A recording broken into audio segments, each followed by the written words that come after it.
Donald Trump won on being the peace candidate, presenting first Hillary Clinton and then Kamala Harris as the pro-war candidate, presenting the Democrats as waging endless and unnecessary wars. He said he was going to have no new wars.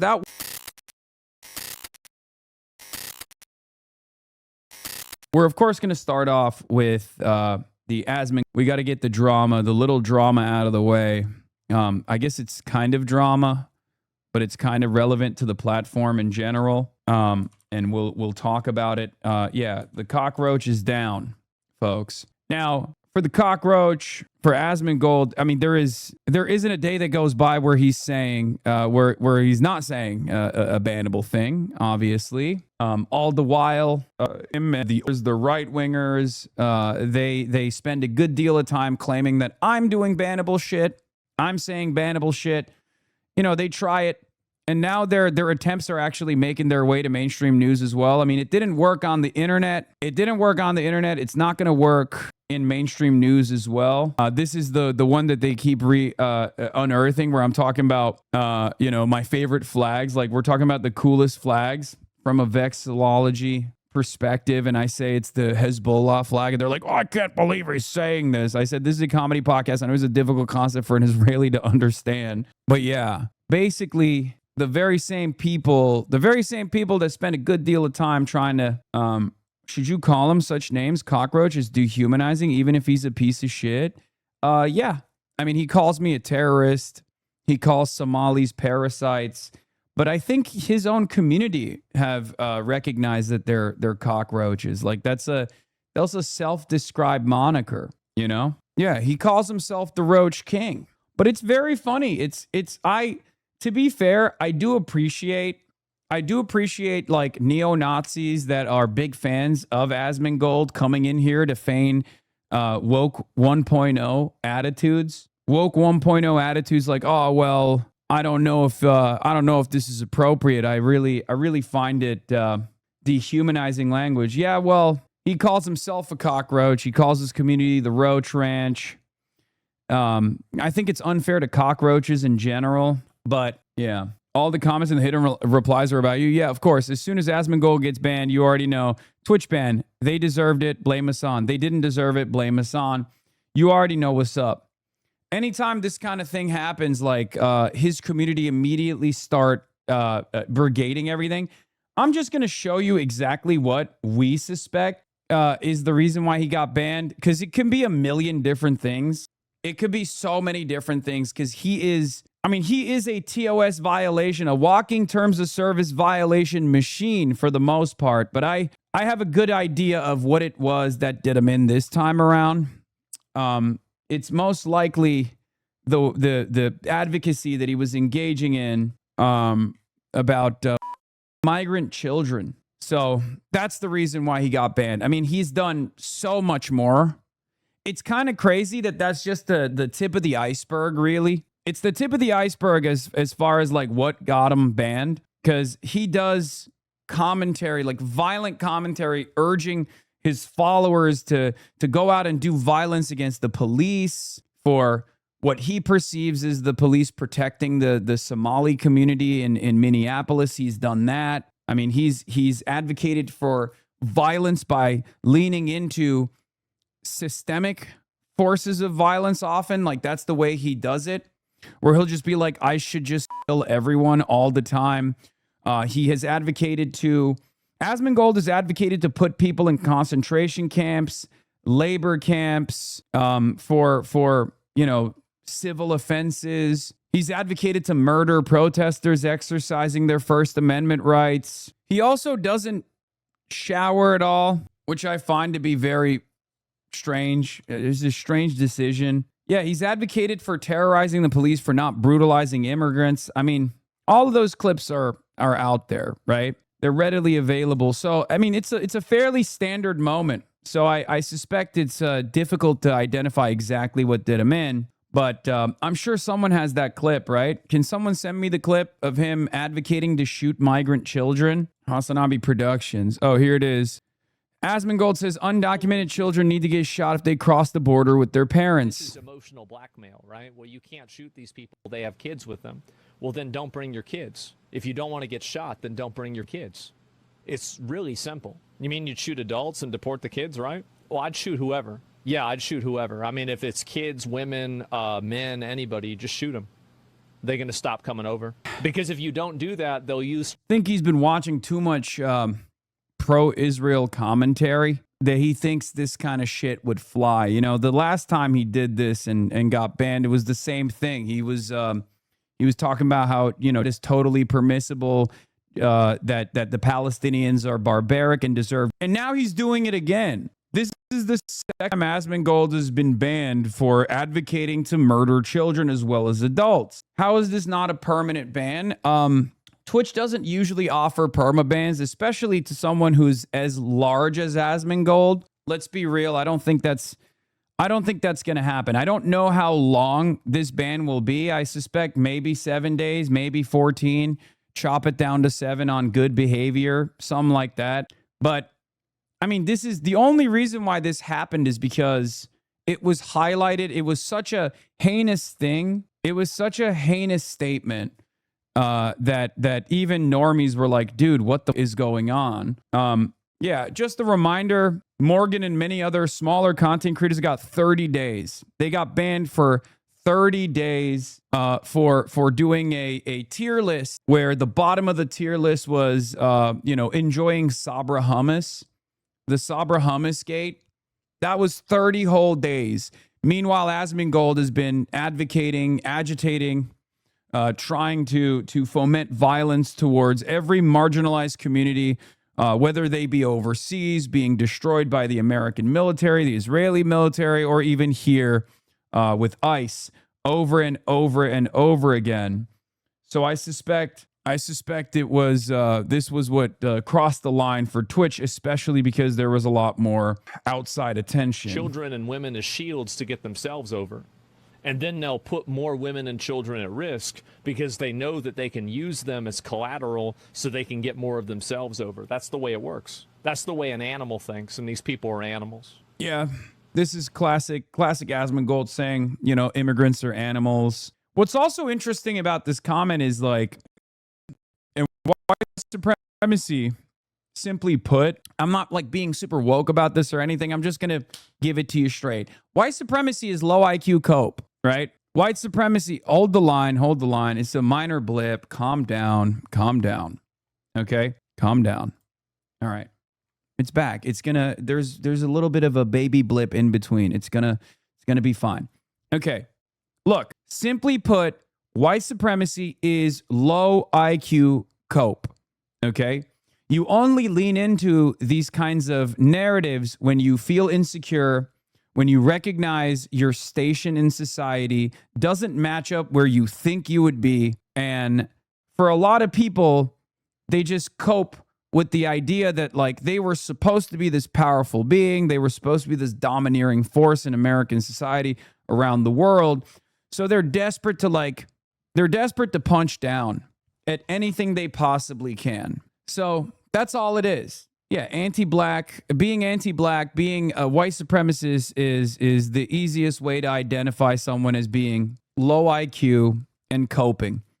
Okay? And there's perhaps no better example of this than what he's doing here, where he goes, these people are animals.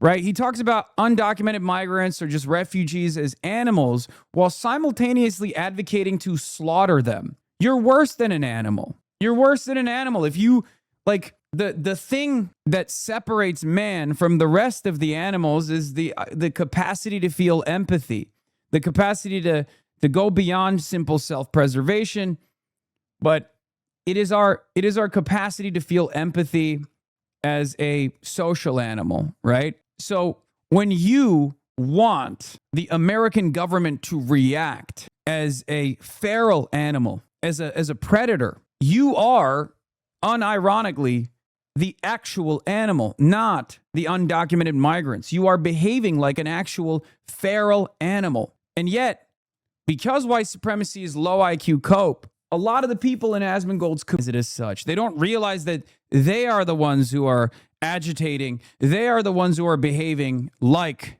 feral animals when they demand this kind of violence towards people that they've never met or people that they might have met, that they might like. It's just the way it is. They're savages. Absolute fucking savages. Hamas tactics, yeah, terrorists. Of course you don't. Look at that. Like, Hamas tactics, they're savages.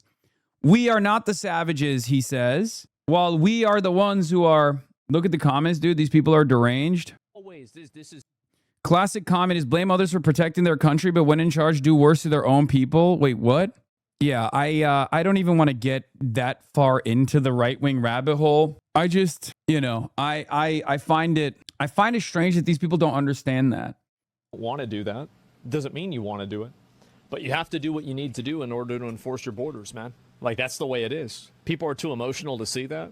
Yeah, I mean, like, again, like it's you can't make decisions that way. And I understand the way that I talk about this might be a little bit extreme. It might be a little bit That is a clip that was shared by his own clip farm. It has his watermark. It was a take they thought was worth highlighting, Lamau. That entire community is full of sociopaths. Yeah, no, he got hoisted by his own petard for sure. Because they are increasingly more right-wing, increasingly more reactionary on that side of the internet. Part of it is because on Twitter, these kinds of takes that are unbelievably extreme, unbelievably violent, these sorts of takes are normalized. And I think Elon Musk's algorithm boosts these sorts of takes, and it makes people feel comfortable saying things like this, when in fact, it's perhaps one of the most disconnected attitudes that you could have. Because in the real world, if you were to say things like this, in the real world, if you were to talk about, what must be done to refugees, to migrants, to people that work in these industries that you consider to be invisible, but are very visible and very important aspects of the American economy, our neighborhoods, our communities, most people would probably get very frustrated with what you have to say. I often talk about the permissible boundaries of racism, misogyny, and there is definitely a level that most Americans broadly would be comfortable with, and this goes far above that, right? There are a lot of people that identify with or find sympathy with white supremacist talking points, to a certain degree, until it goes past a certain point. When someone self-identifies as a Nazi, for example, most people who might even agree with some of these white supremacists through line will then turn around. Why are you guys sending me fucking 12 like posts? They won't ban Hasan for praising terrorists. They're two sides of the same coin. Who cares, man? Please. Yes, I think we have a real crisis in stupidity. Okay? We have a real crisis in stupidity. Yes. I think we have to realize that many people want to simply appear smart. And one of the easiest way to try and appear smart when you're a stupid person is to say horseshoe theory, two sides of the same coin. I'm actually a moderate. I'm actually right at the center of these two different dangerous forms of commentary. It's just a lot of people are stupid. You're looking at a super botted website, okay? We don't have to address every single stupid person and the way that they misunderstand jokes, the way that they misunderstand hyperbole, sometimes directly and sometimes because they're just stupid. That's it. There is no equivocation, no moral or any kind of intellectual equivalence between someone like myself and someone like Asmongold. We are not two sides of the same coin. I guess he's my polar opposite in many respects. I shower. I'm educated. This is something I truly care about. I have moral convictions. He has none of that. He doesn't shower. He's not educated. He has no moral convictions whatsoever. He's simply a grifter. And also, I believe in uplifting all people, and he certainly does not. I believe that we shouldn't murder children. He clearly believes we can murder some children, right? So in that sense, we are polar opposites of one another. But dumb people will look at the situation and go, well, I don't agree with Hasan.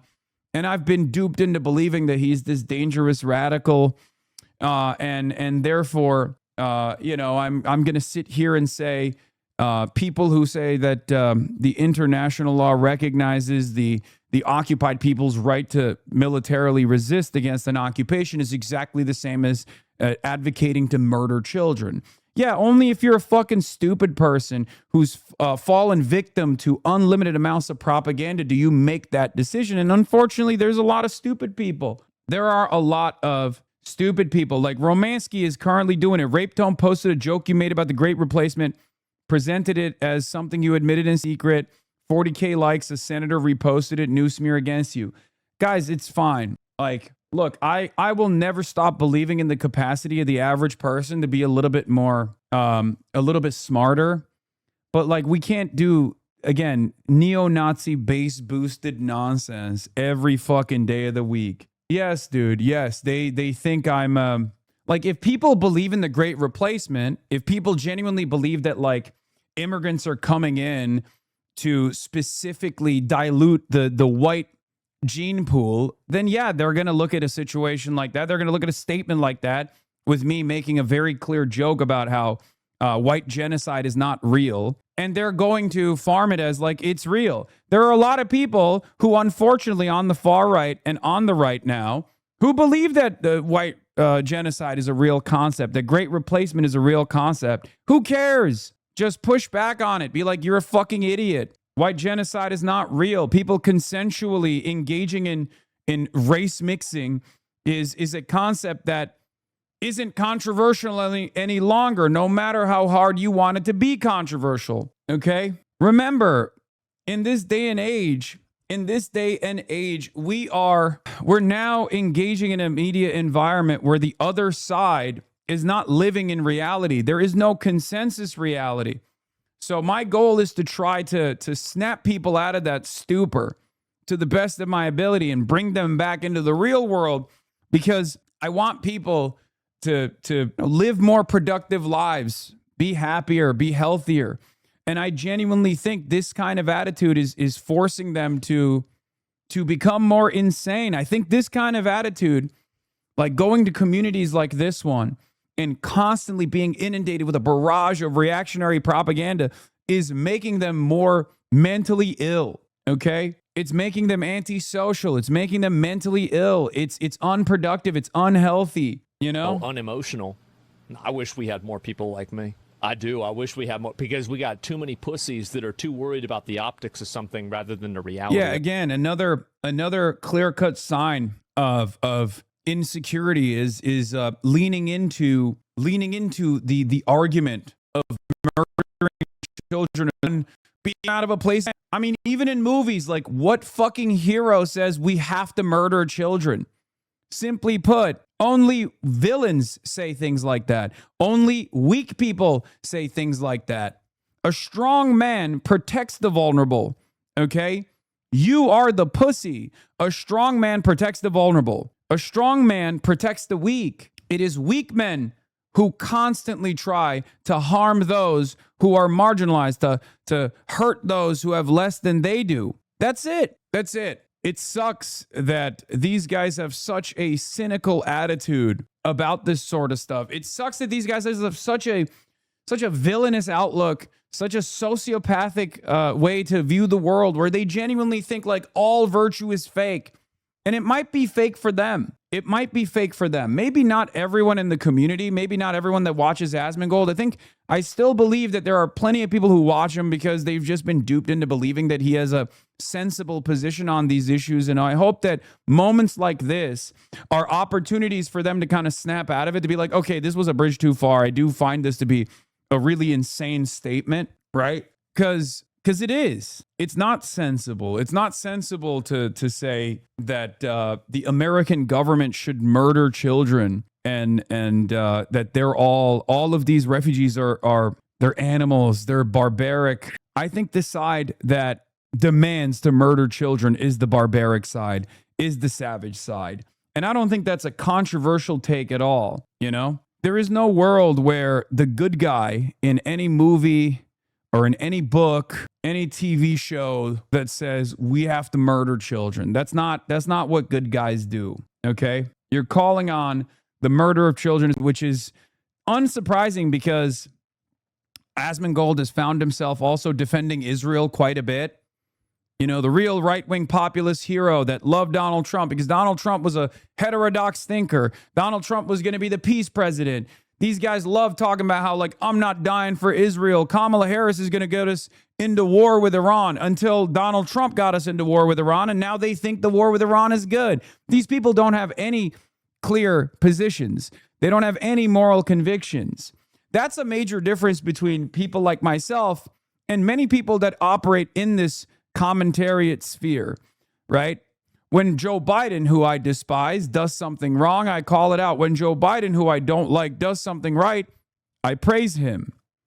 I praise Joe Biden pulling out of Afghanistan when many in the media yelled at him over it. It was the right thing to do.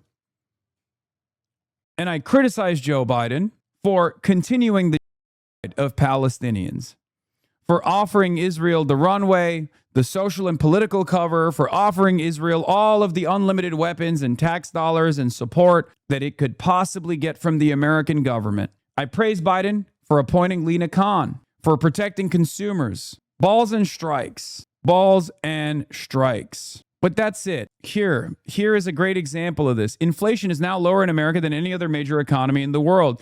Big Mac meals still cost $18, says cynical Publius. It's just another one of these like right-wing accounts. This was bullshit. I called Biden out when he was doing this vibeflation, vibe session nonsense, when he was saying that inflation is actually, the economy is receiving a soft landing and people are not actually suffering as much as they're frustrated. This guy now, under Trump, turns around and does the same exact thing. Amazon has 24 count cases of burritos for $67.97. That's $2.83 a burrito, just saying.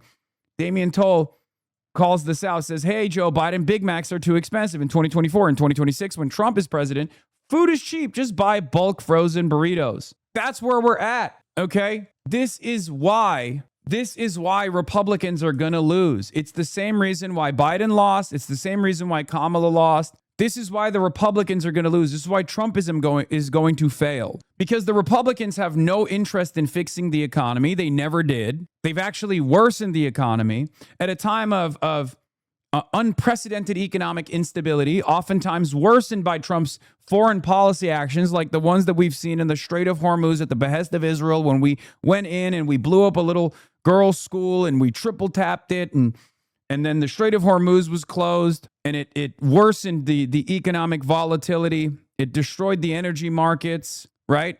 Trump has no answer for this. Trump has no solution to this problem, and he certainly doesn't have an answer for this. And as we have found out, as this is something that I talk about quite a bit, you cannot out-yap an empty fridge. You cannot convince Americans by and large that their situation is better overall, constantly leaning into transgender athletes, constantly leaning into, queer people are dominating society, constantly yelling about migration and how immigrants are the reason, especially after you closed the border and you flexed on everybody and you said, hey, we closed the border, no more migrants. Is your economic situation better now? Perhaps it had nothing to do with migration. Nothing to do with migrants, or everything to do with capital. And that is my point. And that's why I believe that Trumpism is going to fail, as it has failed the American public broadly. Yes, I know my internet is bad.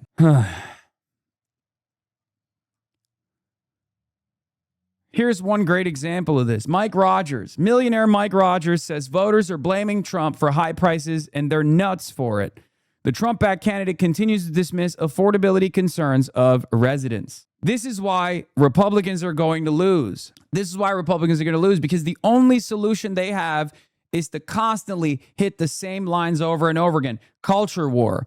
Please do not talk about class warfare that is being waged against the working class in this country. Just talk about culture war instead, please. That is an act of desperation. That's an act of reality of the matter is they can't gaslight us any further. They can't lie to us, especially when the opposing front now has many communicators that will force the issue, that will stress the issue of class, whether it be Abdul al-Sayed, who's not a socialist, but understands the real problems that Americans are facing, or whether it be Zohran Mamdani, whether it be Maylok Kiros, Chris Rabb, Donovan McKinney, numerous others that we've worked with, Claire Valdez, Daria Liza Avila Chevalier. These are people who will become nationally prominent socialists that are communicating under the banner of the Democratic Party. These are people who will use the platform and the legitimacy offered to them by winning their elections to reroute American consciousness to understand that the real issue is the system. If we had not had these sequence of victories in the midterms, in the primaries, the Democratic Party's message probably would be Trump is bad, if at that. And it would be messaging that was a day late and a dollar short. There are some communicators that are fairly reliable on the liberal side as well. You have the James Tallaricos of the world. You got John Ossoff. Those guys are pretty good at identifying the corruption of the Trump regime. They do liberal populism, but it's not enough. You can't just attack the Trump administration. You also have to have a vision in the affirmative. You have to have a vision in the affirmative. You have to present Americans with an alternative that they can identify, with policies that they perceive as tangible, policies that will improve their lives. Okay? Yeah, if it was left the devices of the centrist Democrats, their midterm strategy would be Trump is bad, ICE is fine and redeemable and we'll redeem it. And the Iran war, let's not talk about it too much. Let's not talk about the Iran war too much. Let's never bring up the salience of the issue of the administration's allegiance with Israel. Let's never talk about this foreign country that has received unlimited amounts of funds, unlimited amounts of weapons, that we've burned through our arsenal. We've burned through our munitions stockpile in defense of. The Iran war now. And that's where we're going to start today. Situation monitoring. We're going to start our Friday broadcast with the Iran war. Now stretching into its 6th month, President Trump dismissing reports that the U.S. is running low on munitions. We have certain types of munitions that are very powerful, that we have virtual unlimited supply. We have others where it's a little bit tighter, and we're getting them in on a daily basis. But sources tell ABC News the president has voiced concerns when he met with his cabinet at Camp David last week. According to one estimate, the war has used up 2/3 of America's Patriot missiles and more than a half of its long-range missile interceptors. Sources tell ABC News the president backed away from his latest major threat against Iran, in part after his top advisors warned about the potential impact a major escalation would have on the interceptor stockpile. Iran mocking the president for repeatedly abandoning his threats. The regime's top negotiator calling it theater diplomacy on loop and a failed strategy. The president acknowledging he'd like more missiles. With that being said, we always want more. We have to have more. But each of those Patriot missiles are assembled nearly entirely by hand and take years to make, costing about $4 million each. Defense Secretary Pete Hegseth says the U.S. has all it needs. Our stockpiles are great, and they'll only get stronger. But even some Republicans on the Hill expressing concern. Well, the reports are concerning, and obviously that's why we need to do more to make sure that our military has the funding it needs. And Democrats sounding the alarm, too. The challenge is replacing them and transitioning towards less expensive, larger volume, easier to make munitions. We're not making that. See, this is actually a great example. This is actually a great example of bad messaging, okay? Because this is not a salient narrative. This is not a good narrative that the base understands, that broader voters comprehend, okay? The real problem is not necessarily that we're running out of bullets to fire at China. The real problem is why we're waging all of this war overseas to begin with, okay? That's the real problem. We need Democrats that will turn around and say, guys, what the hell are we doing? We went into this war because Israel directed us to do so. That's got to end immediately. And then on top of that, we have to really recalculate how we operate around the world. But we can't do that because all of these Democrats and Republicans are bought and sold by the same corporations, the Raytheons of the world, the Lockheed Martins, Northrop Grumman, Boeing. The defense contractors buy these seats. That is the reason why we have to always wage endless war.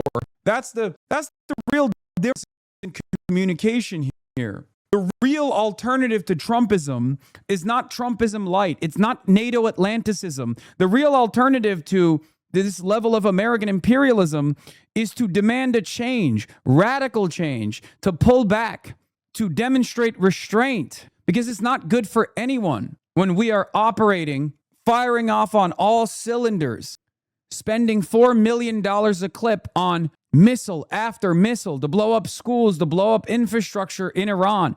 Who is that for? Of course, it was inevitable that we would with the wrong country. Iran happens to be the wrong country to with. Salient means prominent or significant. I mean, you think convincing, compelling? No, salient and convincing and compelling. I mean salient.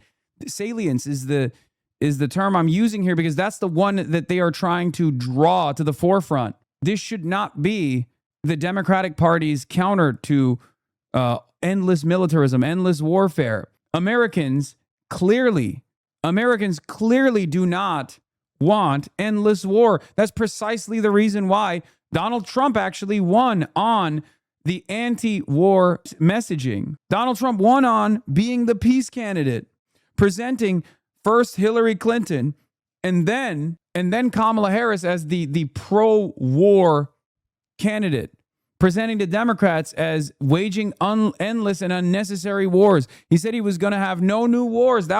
It's important to identify why that message is compelling for many Americans, even those who voted for Donald Trump. That message is certainly compelling on the, liberal side, as we know, but it's even compelling for the independents. It's compelling for the moderates. It's compelling for Republicans. And what Democrats must do now is drive a wedge between Trumpism, Republicanism, reactionary policies that have created endless wars, and our side being the anti-war party.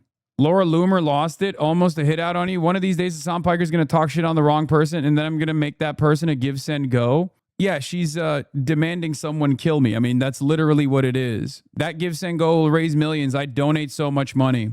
I mean, this is like contracting a hit. Prominent MAGA crazy actively contracting a hit out on me. Sue her.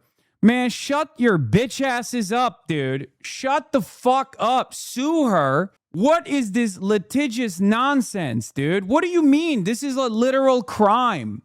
The fuck are you talking about? Sue her. Yeah, let me just put out a legal case. What are you talking about?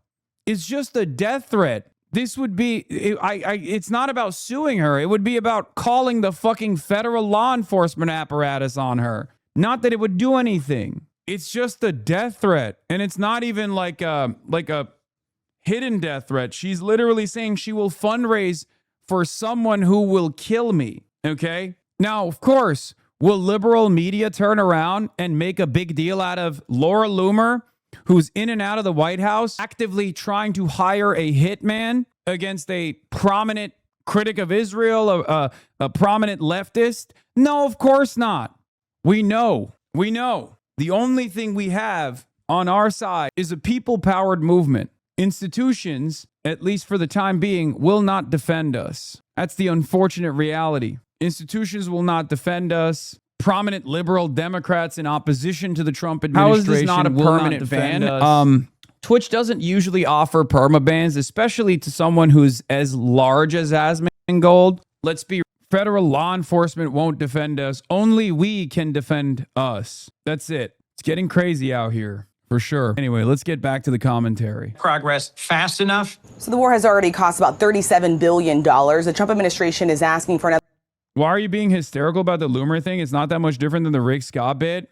I think you have a very different understanding of how language is used in this circumstance. Me saying if Republicans were serious about, if the Republican Party, including Mike Johnson, were serious about Medicare fraud, they would punish Rick Scott, okay?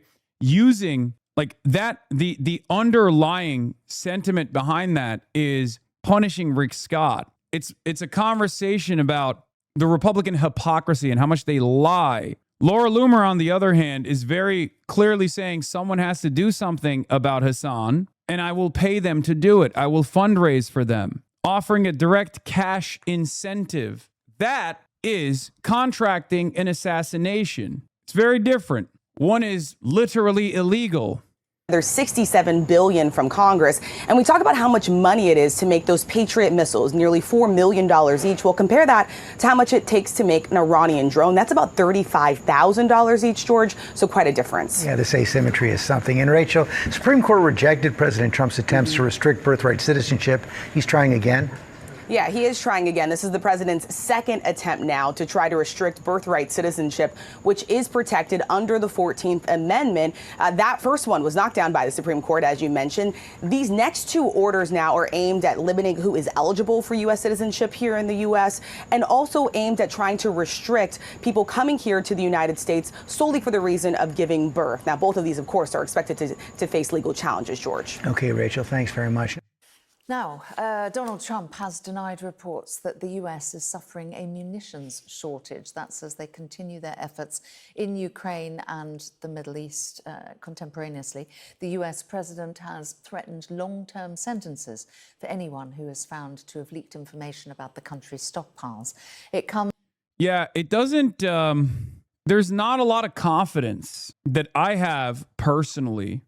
There's not a lot of confidence I have personally in the American government's munitions stockpile if the American president is actively saying, hey, our stockpiles are great. We have enough munitions. And if you say otherwise, we will throw you. We will hunt you down and we'll throw you in jail if you leak anything. It kind of feels like you're admitting that the leakers are correct. Kind of feels like you're being a little inconsistent, especially considering that the one thing that you can't actually, propagandize is the reality on the ground. And the reality on the ground in the Strait of Hormuz is very different than the one that Trump wants to present, right? Trump wants to make it seem like the military efforts have been unbelievably successful. We've been able to successfully deteriorate the Iranian strike capabilities. We've been able to bring Iran to heel, and that a ceasefire deal is imminent. Trump has been able to communicate that to the markets, at least. The markets are, constantly leaning into whatever kind of insane thing Trump says. Friday night, we're going to blow up Iran. We're going to genocide Iran.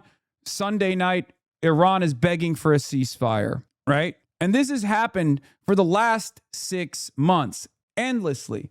This back and forth has taken place, but there's a hard limit to how much oil exists.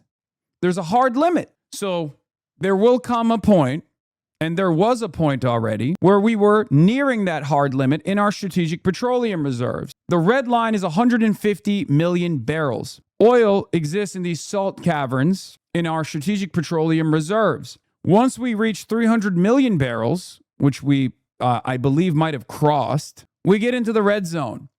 Once we reach 150 million barrels of oil in our salt caverns, there's not enough oil to keep pressure inside of these salt caverns. And then there's a cascading effect where the salt caverns actually become unusable. They collapse. And in order to avoid that reality, Donald Trump had to go back to Iran and set up an MOU package, a memorandum of understanding. This happened a month or so ago, I believe almost 2 months ago at this point. And they were very open about it. I mean, J.D. Vance went on television, said, look, we're doing this only because we have to stop the bleeding. But if we were achieving our military objectives, if the United States were achieving their military objectives in successfully bringing Iran to heel, there would be no need for an MOU.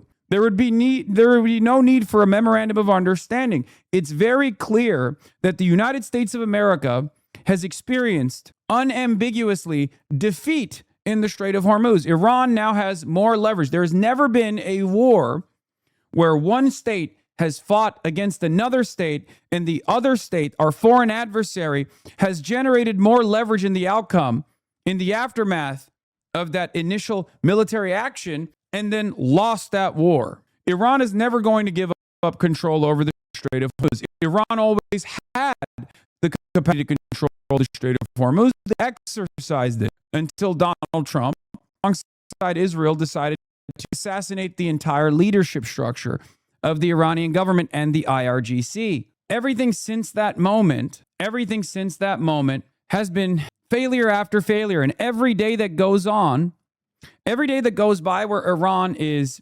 sometimes striking at oil tankers that are trying to transit through the Strait of Hormuz without the Iranian go-ahead is a moment where Iran is controlling the Strait of Hormuz and is a moment where the bleeding continues. And Iran gains more leverage, not less, but more leverage. And obviously the intelligent analysts on the American side, and there are many of them, they're just simply not being listened to, understand this reality. They understand this reality and they try to communicate this reality to Donald Trump. But Donald Trump, for one reason or another, thinks that there is another way out of this. But there isn't another way out of this. The only two options that we have that remains, and this has been the case since Iran closed the Strait of Hormuz and continued to withstand American strikes and were able to set up a sufficient air defense against the American airstrike capabilities, specifically the fighter jets, the MQ-9 Reaper drones that they are capable of taking out over and over again.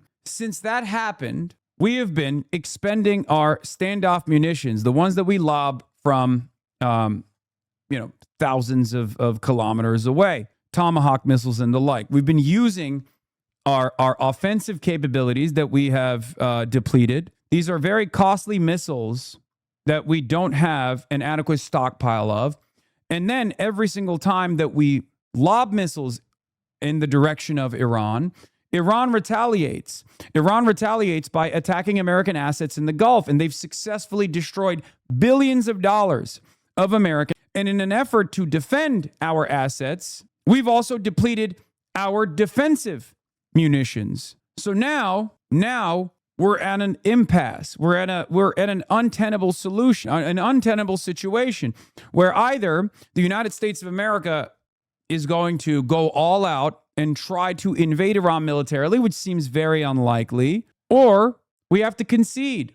We have to wave the white flag of defeat. And Trump is very resistant to doing that. The right thing to do in this moment would have been to obviously first never attack Iran. Iran was at the negotiations table before we attacked Iran. And the second best thing to do would have been to stop bombing Iran and try to negotiate with Iran. Iran has shown its willingness to negotiate with the United States of America over and over again. The only successful initiative that actually stopped the Iranian nuclear, the Iranian nuclear initiative was the JCPOA. It took many years for Barack Obama to create this multilateral commitment. Barack Obama was able to bring in China, bring in Russia. The International Atomic Energy Agency was almost single-handedly designed to monitor the Iranian nuclear facilities. Iran has never enriched nuclear-grade uranium to create nuclear arms. Iran has only engaged in the process of enriching uranium so that they have leverage over the American side in exchange for sanctions relief. That's it. The problem was, of course, when Trump came into office as Israel's strongest warrior, Israel's strongest soldier in 2016, he ripped apart the JCPOA and added additional sanctions to Iran, even though Iran was still very much following the JCPOA, honoring the agreement when we refused to honor it. And here we are. The situation has gotten far worse. America has shown that it is a paper tiger. America has shown that our resources are limited. America has shown that we have no capacity to defend our allies, that security cooperative agreements turn these countries with American military bases into missile sponges at the behest of Israeli foreign policy. The Gulf is changing. The security environment is changing in the Gulf. One thing that the Gulf countries have now done is they have created new security agreements. Recep Tayyip Erdogan, the leader of Turkey, alongside with Pakistan's envoys, were in Saudi Arabia. They're still in Saudi Arabia. They were in Mecca, where they signed the Mecca Agreement. This happened earlier today. They are trying to create new security arrangements, one that does not feature the United States of America. Of course, Iran is not fond of this security arrangement regardless, but once again, simply put, America is suffering from getting everything that they wanted. That's what's going on here. This is something that the neocons, the establishment, the pro-Israel, Israel first establishment Democrats and the Israel first establishment Republicans wanted for decades, to go to war with Iran, to bring Iran to heel, to militarily dominate Iran. This was Lindsey Graham's ultimate goal, and he got to see what happens when you follow through on said ultimate goal. Lindsey Graham died knowing full well that America leaning into Israel like this and waging war against Iran was backfiring. Here is Dennis Citrinowicz from the Atlantic Council and his analysis. Danny Citrinowicz has had a fairly clear-eyed approach since we started blowing up Iran, for the record. This is not a guy that I agree with, right? I'm an anti-imperialist.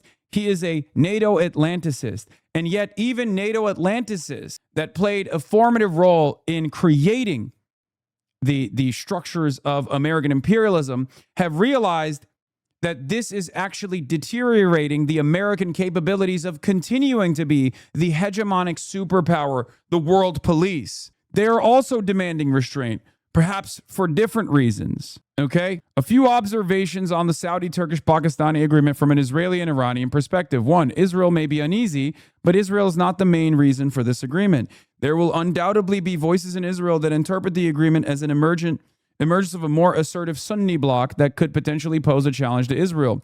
But that would miss the primary Saudi motivation. For Riyadh, the agreement is first and foremost about a much deeper concern, whether Saudi Arabia can withstand the security challenges surrounding it on its own. The kingdom is looking for additional strategic depth and partners at a time when its regional security environment remains highly uncertain.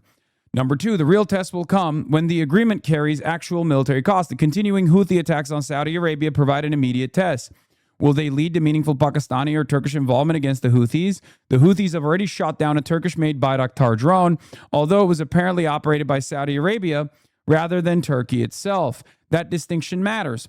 The much bigger question is what happens in a genuine regional escalation. Imagine, for example, that Iran responds to a U.S. strike by attacking Saudi oil infrastructure. Would Turkey and Pakistan actually be prepared to take military action against Iran? That is where declarations of solidarity meet geopolitical reality. Neither Ankara or Islamabad is eager for a confrontation with Tehran, and Pakistan's traditionally cautious approach towards Iran illustrates just how difficult such a decision would be. So the interesting part about it is that Pakistan and Kingdom of Saudi Arabia already had some formation of a security arrangement, and yet Pakistan has not taken action against the Houthis. Okay? So I suspect that this won't be all that meaningful. The agreement does not close the door on Saudi-Israeli normalization. From an Israeli perspective, the agreement should not be interpreted as determining the future normalization with Saudi Arabia. Riyadh's security partnerships and its relationship with Israel operate on related but ultimately separate tracks. If it's on the Palestinian diplomatic track, which they won't, because there's no domestic appetite in Israel to do so. The domestic appetite in Israel is to move in the exact opposite direction of diplomacy with the Palestinians. No Palestinian statehood whatsoever. So I don't think that's going to happen regardless. I think this is Saudi Arabia coming to that recognition that the Abraham Accords might be done. Okay? So I don't agree with Danny Citrinowicz's assessment here because I think it's built around a far more unrealistic interpretation of the bloodlust demonstrated broadly by Israeli society. This is deepening security cooperation between the emerging Saudi, Pakistani, Turkish axis, but I very much doubt Pakistan and Turkey would come to Saudi Arabia's defense in an Iranian or allied attack. Yes, I don't think this is anything beyond. I don't think this is anything beyond saying like, look, we got you. To what extent they got Saudi Arabia? Well, we'll see. Because Because Iran has been attacking Saudi Arabia already. Does this mean Turkey is going to now retaliate against Iran? I doubt that Turkey would ever do such a thing. I doubt that they would ever make such a mistake. The agreement also reflects Saudi doubts about relying exclusively on Washington. That is, I think, the important aspect here. Saudi Arabia is leaning into regional partners because they fear that America does not have their back. Tehran may ultimately have more reason to watch this agreement carefully than Jerusalem does. And it is clear that Tehran is actually frustrated with this agreement, even if it's simply for optics. I don't think that they need to watch this agreement carefully because it presents an imminent threat. But I do think that this also creates a separate sphere of influence, especially with Pakistan, especially with Turkey, that is a regional one. It makes it a little bit more difficult to inevitably arrive at a peaceable solution that is long-term between the Gulf states and Iran. Turkey, Pakistan, and Saudi Arabia are not looking for a war with Iran. This is true. But the agreement nevertheless has the potential to alter a regional balance of power that has increasingly been moving in Tehran's favor.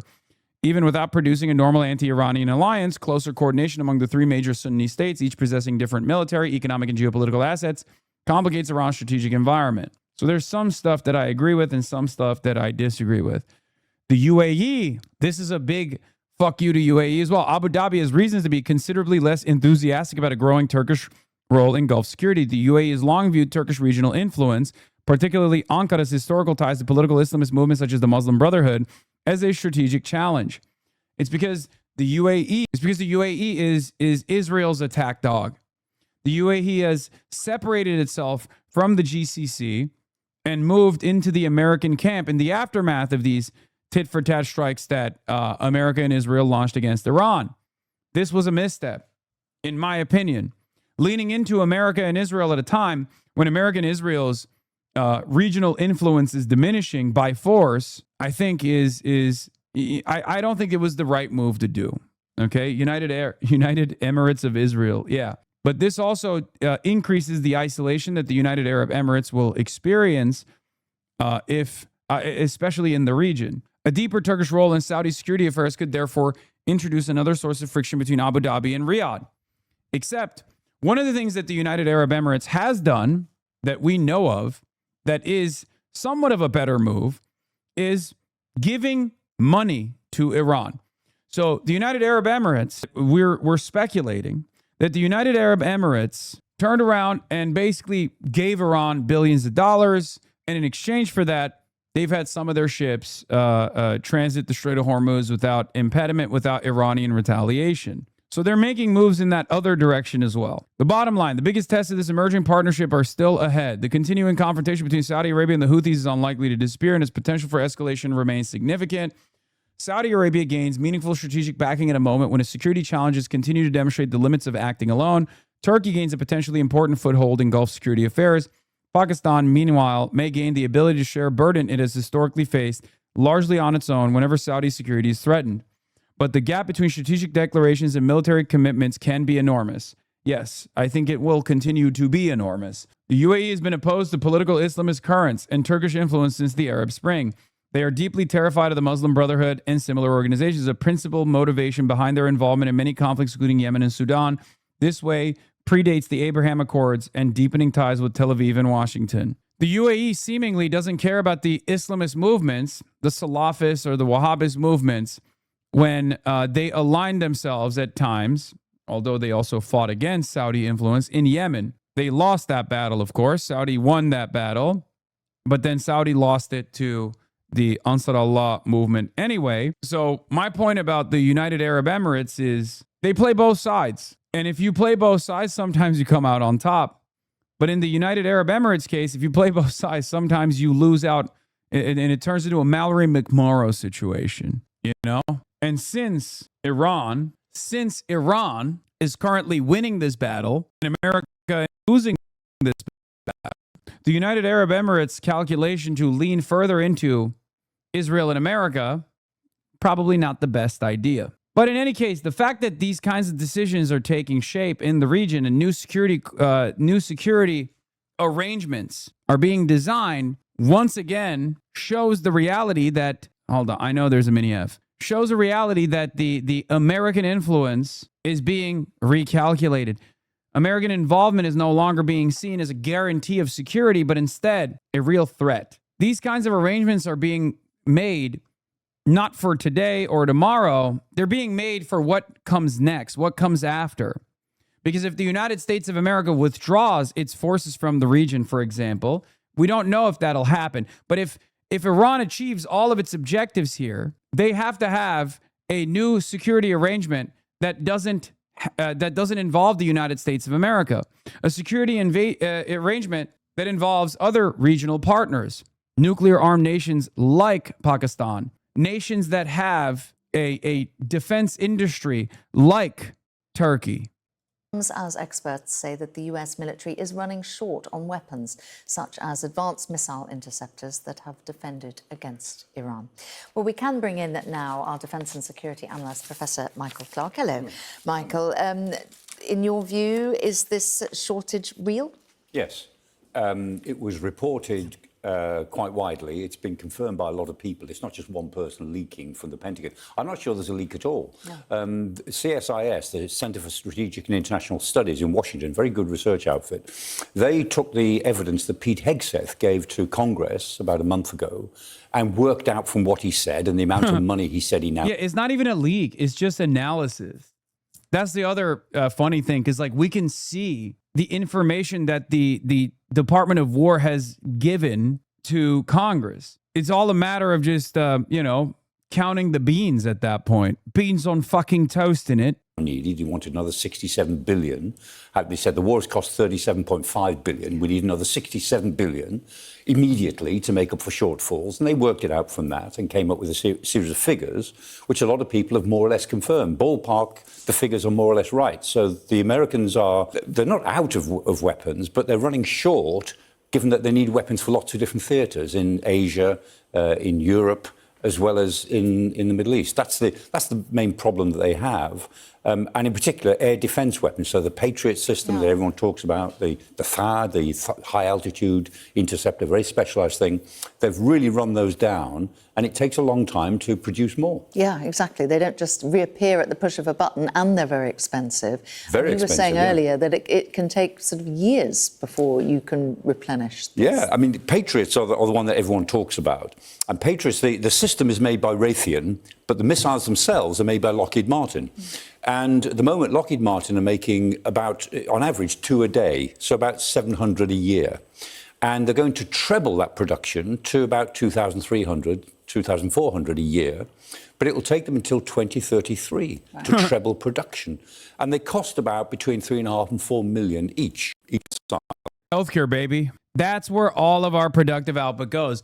Now, this is part of the reason why I say over and over again that the alternative to Trumpism and like this vulgar imperialism that Donald Trump is openly demonstrating from the bully pulpit over and over again, saying like, oh, we stole Venezuela's oil. It was awesome. And we're fucking destroying Iran. It's awesome. Here's the thing. The alternative to that isn't, oh, Donald Trump is actually being irresponsible with our missile stockpile. The alternative isn't to say, oh, we got to re-up production and we got to rebuild our missile systems. We got to rebuild our stockpile.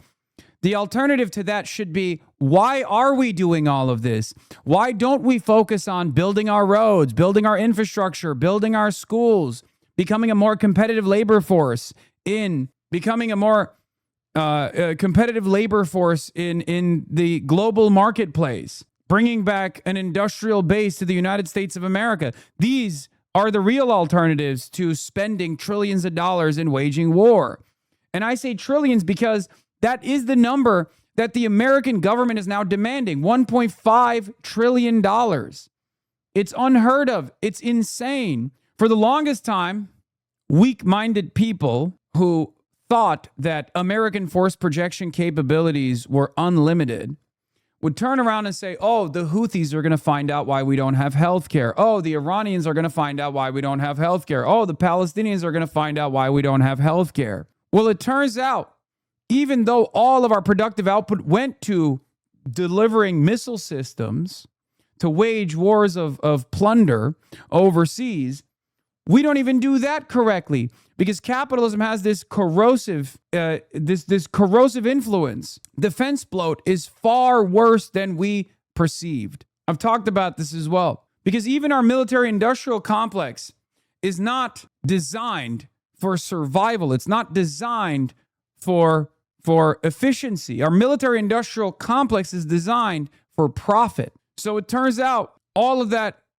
those resources that we spent on munitions to wage endless wars of plunder, well, we don't even have the missiles to keep up with this unlimited war attitude that we have. That's the major difference between the United States of America's defense capabilities and Iran's defense production capabilities. Iran is fighting a war that is existential. Iran is fighting for survival.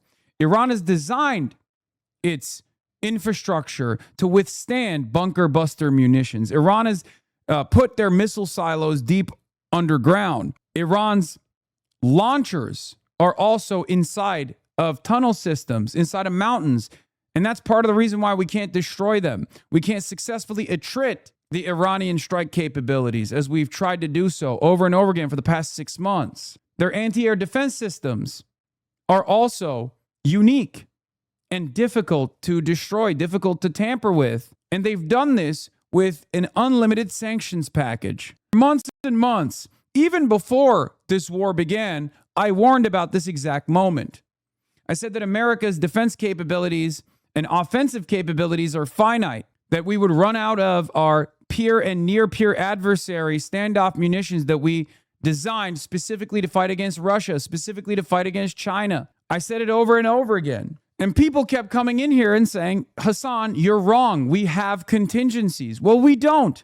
Now it's international news. Now, this isn't necessarily a bad thing. This is a good thing. Only if we look at the situation now and recalculate our endless and ceaseless imperialism. If we look at the situation, the bloody nose that we got from Iran should be a wake-up call for how we have conducted ourselves around the world. It should be a wake-up call to say, we cannot wage wars like this any longer. It's not good for the nations in the periphery. It's not good for our allies who we have security commitments to that we are not following through on. And it's not good for America and Americans.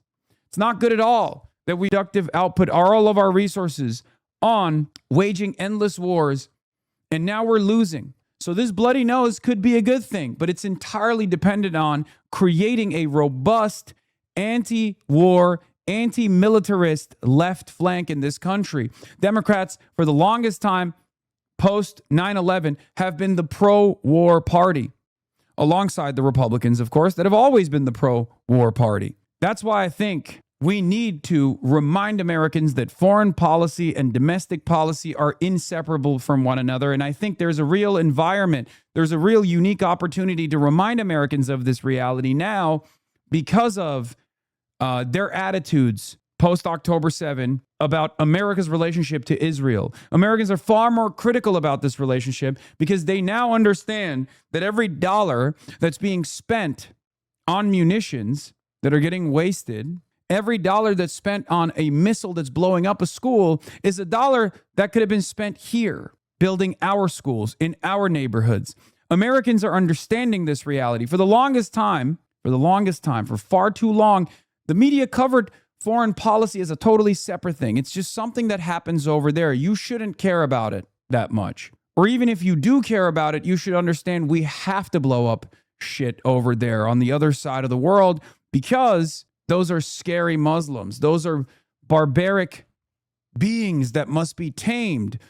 Violence is the only language they understand. That's how we positioned America as the world police. But Americans recognize that is a lie. Americans are hurting right now. The economy is in tatters. The energy markets are screaming bloody murder, and it's directly the fault of our government. It's the fault of the Trump government leaning into the unlimited appetite for death and destruction that Israel presents in the region. Donald Trump ran on and won on fixing the economy, fixing prices. Donald Trump ran on being the peace president. He's brought more war and more instability. And as far as fixing the prices, he's only worsened that crisis. And that crisis is exactly how we arrived at this predicament. We arrived at Donald Trump winning in 2016. That crisis existed before. So drawing the clock back to 2016 is not going to work. We need something different. And lucky for us, a lot of Americans are also on our side, okay? Lucky for us, a lot of Americans are also demanding that change. There's a real hunger for that change. There's a real appetite for that change. And the reality of the matter is, a lot of the Democratic consultants, a lot of the Beltway pundits, the commentariat, they do not want to respond to the needs of the masses. They do not want to respond to the demands coming from the base. And instead, they too lean into the ridiculous culture war narratives and these attacks that are launched against the left flank, the left populist flank that is the insurgent Bernie crap movement in the Democratic Party.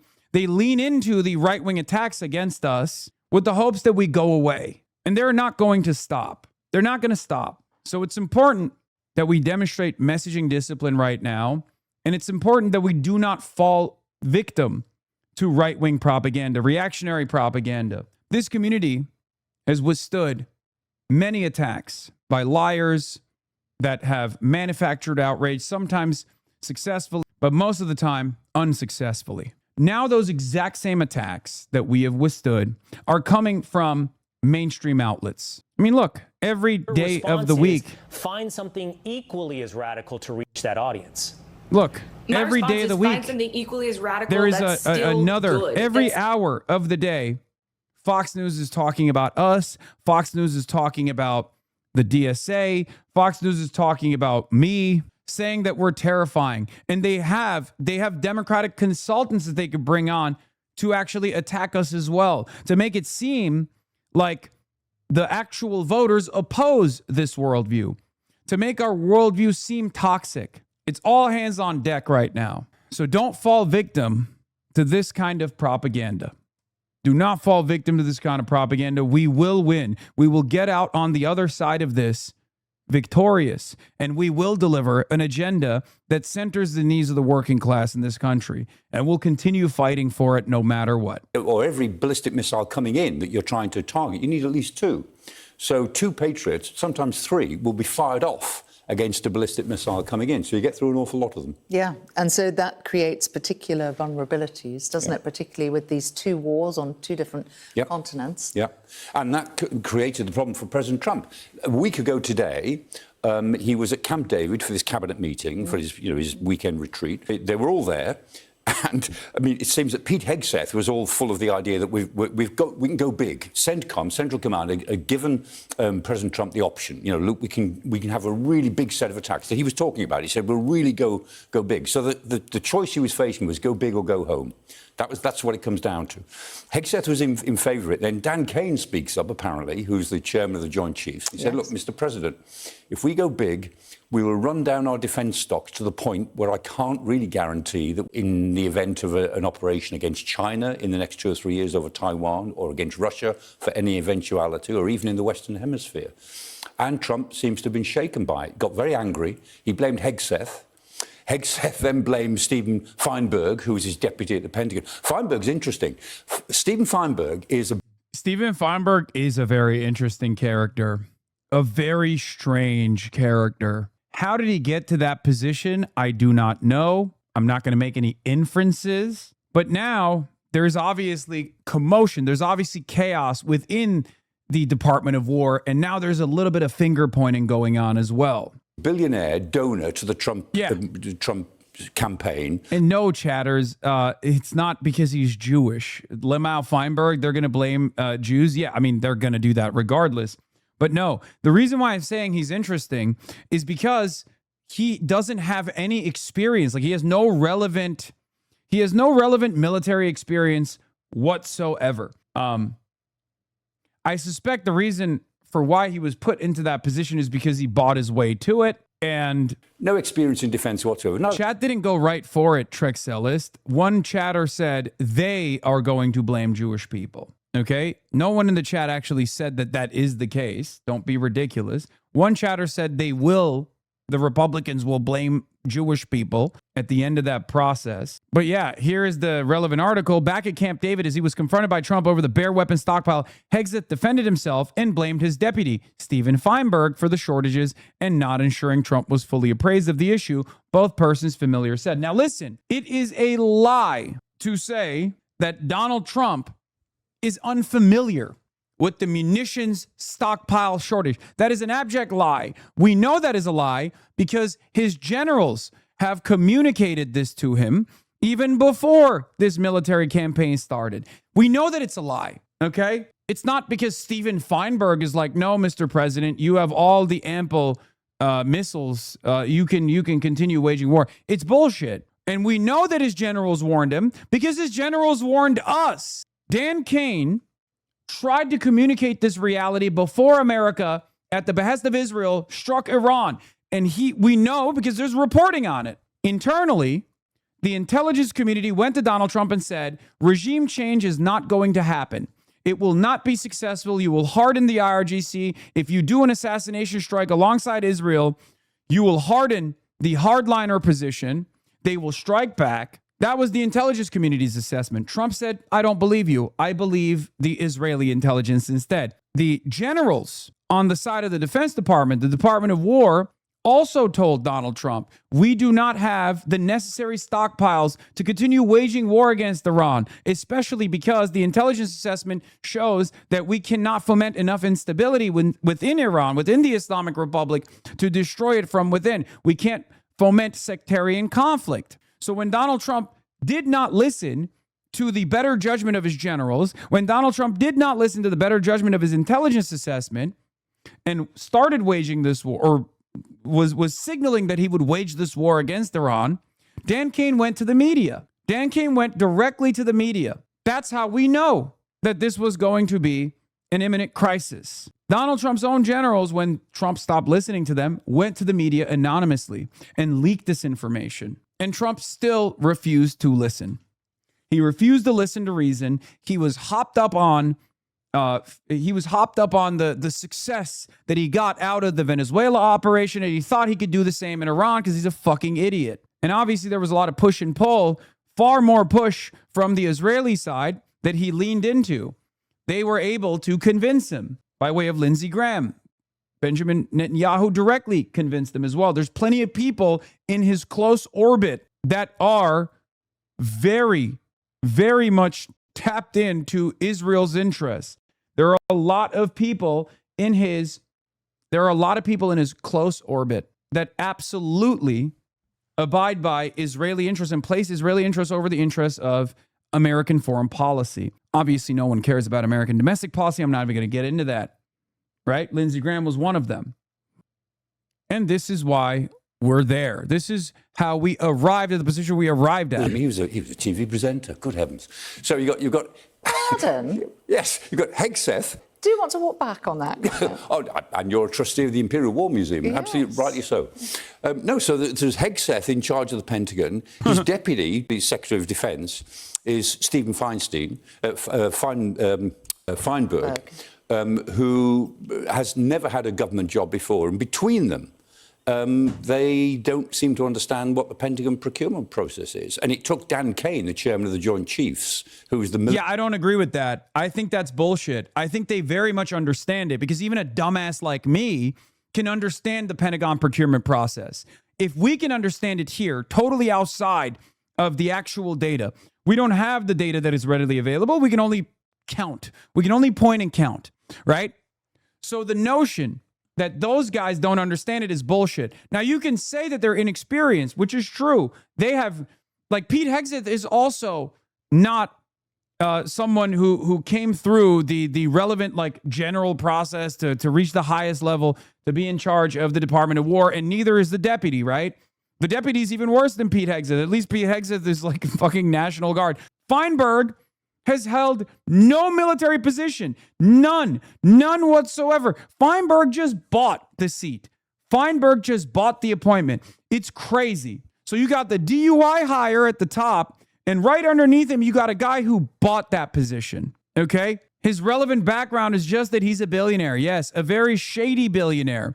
I call for an immediate investigation into the notoriously secretive Deputy Secretary of War Steve Feinberg's role in the selection of the Israeli intelligence assessments over the Pentagon's in the decision to go to war with Iran. The American people have a right to know about this communication with Israeli officials. Here is Feinberg, who is a billionaire with an extremely suspicious history. His only relevant military experience is a brief enrollment in ROTC when he was in college, and one he didn't even maintain until graduation. Feinberg is a public official and has no right to the level of privacy he's been given. Feinberg has been described as secretive in the New York Times. In 2007, Feinberg controversially told Cerberus shareholders, if anyone at Cerberus has pictures in the paper and a picture of his apartment, we will do more than fire that person. We will kill him. The jail sentence will be worth it. That's what he said to the shareholders. Feinberg has donated to both Republican and Democrat politicians, including Chuck Schumer. Feinberg has been a significant donor to both Republicans and Democrats. This is a classic Trump billionaire moment. Obviously, all billionaires do this. They hedge their bets, obviously. So it's not that surprising. They have so much money, it's nothing to them. Okay. He initially backed Jeb Bush in the 2016 election cycle, but later donated almost $1.5 million to the pro-Trump Rebuild America Political Action Committee. He also gave hundreds of thousands of dollars to the Republican National Committee. In 2016, however, he donated to the campaign of the Democratic Senate Minority Leader Chuck Schumer. Bonser Berry also had an outsider's take, obviously another relevant OSINT guy who I very much appreciate the analysis of. Before the Iran war started, several smart people told that they had assessed the war would not happen because U.S. munition stockpiles were just not insufficient, but also at a severely adverse ratio to estimated Iran missile stockpiles. That the war still happened was a bit of a shock, but it turns out that they were not wrong, but that the administration was simply unaware or incompetent and proceeded anyways. The entire episode is another disturbing sign of the intellectual and institutional decay of governing institutions in this country. I don't think so. I don't think this was institutional incompetence. I'm sure institutional incompetence and intellectual incompetence played a role in this, but I absolutely believe it was zealotry, okay? I think that there are a lot of people who were so invested in Israel's Greater Israel Project, which demands Iran be brought to heel, which demands that Iran become a failed state, that took precedent over the more reasonable assessment, the more sound analysis coming from a lot of worried parties in the American military and in the American intelligence community. It's zealotry. And I guess you can say zealotry is intellectual decay. You could say zealotry is institutional decay. I guess you could say that. It's official. A high-level U.S. government official leaked crucial military plans from President Trump on Iran and faces cause to be imprisoned. Then they tipped off Iran. Senior Israeli intelligence officials said they weren't even aware of the details of the plan, and that's how close the administration was holding these details to the chest because of how sensitive it is in the region. All leakers must be fired and prosecuted, says Eric Doherty. Matt Petty says, I think it's okay if the American people find out what their government is planning before senior Israeli intelligence officials. It's an unbelievable admission that this guy is mad that the American people found out about American war plans before the Israeli intelligence did. What the fuck are you talking about? And the reason for why this leak happened, for the record, is because Trump wasn't listening to the actual high-level generals in the intelligence community's assessment. That's the reason why they sidestepped the secret closed-door meetings and went directly to the media, because they were trying to stop it from happening. They were trying to get ahead. They were trying to establish public pressure. Little did they know that that's not how the American government works, especially when it comes to foreign policy. At least back in the day, previous administrations would listen to reason. That is precisely the reason why, no matter how militaristic they might be, they refuse to listen to the Israeli demands to go wage war with Iran. Even Joe Biden, who is ideologically a more committed Zionist than even Donald Trump is. I know it sounds crazy. Donald Trump is certainly more pro-Israel than Biden is, but Biden is a bigger zealot when it comes to being Israel first. Even Biden did not go to war with Iran, but Trump did. And they were just trying to stop it. That's why they went to the media, because they thought there would be tremendous public pressure to put an end to this. Little did they know, it's not like the Democrats coalesced around this issue and also demanded this come to an end. They didn't do it. The Democratic Party did not do it. The political class, I mean, not the masses. The masses tried to protest against it, but it doesn't really matter. Public pressure doesn't matter when it comes to foreign policy. And if you create a system where there is unilateral decision-making power in the hands of an egomaniacal sociopath that listens to glad handlers and brown nosers over the better judgment of their own analysts and their own expertise, here is how you arrive at waging idiotic fucking wars that destroy American capabilities and American force projection capabilities that make our allies reconsider their security cooperative agreements. Barry says, I'm not one of those very smart people because I'm an idiot and a nobody, but I've been talking about the interceptor and precision munitions stockpile shortage since 2024. It was because of the shortage that I predicted that there would be no strikes in January of this year and was reluctant to foresee a major war until the buildup continued through February. The event that focused my attention on this was witnessing the combined U.S.-Israel defensive Aegis burn through over $1.5 billion worth of defensive munitions in a single night to defend Operation True Promise 2. A that is incapable of waging war against Yemen, against the victor of a civil war that is a band of brigands for the most part, right? Like a country that is the poorest nation on the planet. If we cannot bring Yemen to heel, we cannot bring Iran to heel. That should have been a warning sign. The fact that we waged the 12-day war and told Israel it's over after 12 days because the defensive stockpiles were deteriorating should have created a very different security assessment in the region. And yet we just did not learn any lessons from that. But when I say we, I just mean like the Trump administration, because we did. That's why our assessment on this side of the political spectrum was that this would be an immense failure. And the naysayers kept coming in over and over again. The Asmongold fans kept coming in and saying, you're a fucking terrorist. Oh, don't you feel sad that your favorite leader in the world, Ayatollah Ali Khamenei, was assassinated? We're really showing our dicks and how hard they are. And I kept saying, look, this is going to lead to a spectacular failure, right? The reason why I bring this up is because this is an opportunity. This is a learning opportunity for you, okay? If you were one of those people that thought that the United States of America had unlimited military prowess, unlimited military capabilities, that they were going to destroy Iran, and you listened to Donald Trump the entire time whenever he said, oh, we're going to blow up Iran, we're going to genocide Iran. If you were one of those people that thought that America had some sort of secret weapon, for example, that they could deploy against Iran and that Iran would shudder, Iran would cower in fear, this is your learning opportunity. This is your moment to recognize that we don't have that, okay? That there is a finite amount of munitions and that there is a finite amount of oil. Oil is a hard commodity that is necessary for global survival. That is, at least currently, the case. We rely on fossil fuels. So once we reach a hard limit on that commodity, crisis compounds. That's why it's traded as a global commodity. That's why when, the Japanese markets are having a hard time accessing additional oil to keep up with the demand, all of a sudden the prices are supposed to skyrocket across the board. But of course, Trump has been able to effectively manipulate and also has received tremendous aid from China. The People's Republic of China obviously cut their strategic or their imports, their oil imports, with the hopes that they could adjust and create some level of price stability. Because if Japan is cooked, if India is cooked, if all of these other countries are having a hard time accessing oil and their economies start collapsing, then China can't do trade with these countries. So in an effort to maintain stability, in an effort to continue trading with these countries, in an effort to ensure that the Chinese economy doesn't collapse, China came in and cut by half almost their oil imports. This allowed additional time for the United States of America. This also gives a lot of leverage to China, because if they increase their imports back to the previous levels, then the price of Brent crude is going to skyrocket. This is important to understand for many in this chat that just simply see China as a foreign adversary, as this like scary country that's like constantly trying to wait. We are the ones who saber rattle against China. They do not do the same to us. They have the capability to do so.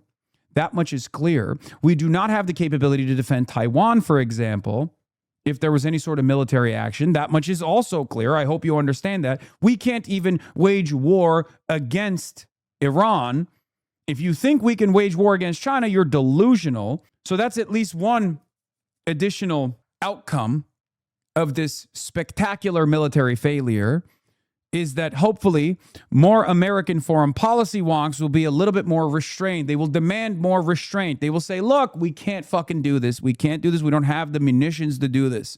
We don't have the capabilities of doing this. We have to normalize relations with China. Okay? This is before we talk about the fact that strategic export controls, if initiated by China against the United States of America, would destroy the American defense munitions capabilities. It would destroy it. It would end it. Without the magnets, without the rare earth minerals necessary for missiles, without the components that we get from China, we would not be able to build missiles at all, especially now that we have destroyed our stockpiles. Mark Ames responds to Zachary Cohen. New, the U.S. military has used up nearly 80% of its interceptors for a key missile defense system during the Iran war. Senior military commanders are warning Pentagon's munition stockpile is dangerously low. Indicates U.S. pre-war inventory of THAAD interceptors were more depleted than previously known. The lack of interceptors means that conventional attacks can backfire if the suicide drones start making it through en masse. And one of the sources familiar with the stockpile concern said, tit for tat will never end this. Mark Ames says, if China is really the dangerous adversary every corrupt think tanker and political hacks claim they are, they'd make their moves now that we've blown through our stocks. China won't, of course, because they're not aggressive lunatics like our ruling class. This is perhaps the greatest evidence of China's restraint, because there's no better tactical moment for China to invade Taiwan militarily than right now. And I, for years, have said that that is not the attitude from Beijing, that basically wants to create an environment for peaceful reunification. If they wait America out, America will show itself as this belligerent country, and China will prove to be the resilient economic superpower. That's where they're at. That's where they're at. Because why wouldn't China invade Taiwan if our analysts were correct? And perhaps they still might. I don't know. But I just don't think it's likely. That's a silly conversation. China simply does not have the military capability to invade Taiwan. Dude, you're joking, right? You're joking. You have to be joking. It wouldn't be without cost. 100 miles of ocean, they need amphibious capability to land 1 million troops. I'm not joking. Dude, I'm not saying it wouldn't be without cost. Okay? It would not be a cost-free invasion. Saying China has no capabilities of militarily invading Taiwan is like saying America has no capabilities of invading Venezuela, or saying America has no capabilities of militarily invading Cuba. They simply couldn't do it. We decimate their supply lines. You're doing the same thing that chatters have done thus far. I'm not saying China's going to do this, but the restraint coming from the Chinese side is not born out of the military calculation. It's not born out of the cost that they would incur, okay? I don't think you understand what our limitations are. I don't think you understand what our limitations are in terms of causing any sort of military deterrence against China right now. That's crazy. If we cannot push back against Iran, I don't understand how you think we can outmatch Chinese defense production. This is pure American exceptionalism when the American generals have openly demonstrated that we do not have the capacity to wage war against Iran.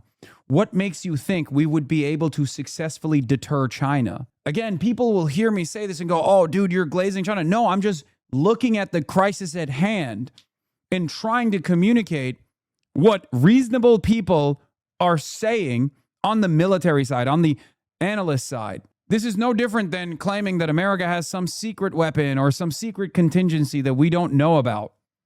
China doesn't want to invade because it's all but 10 countries recognize the one China policy. I mean, this is a little bit more, you're arriving at the correct position here.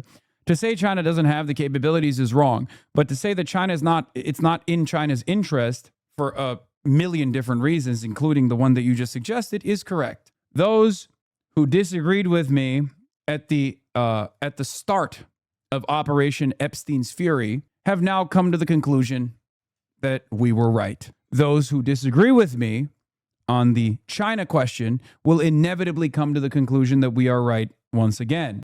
military professional to say, look, Mr. Now to the Middle East, where Iran appears close to a deal to keep partial control of the Strait of Hormuz. This comes as President Trump says he's optimistic once again about a... I think we're doing very well. I just, I'm involved in the negotiation. I think we're doing fine. It could be soon, yeah.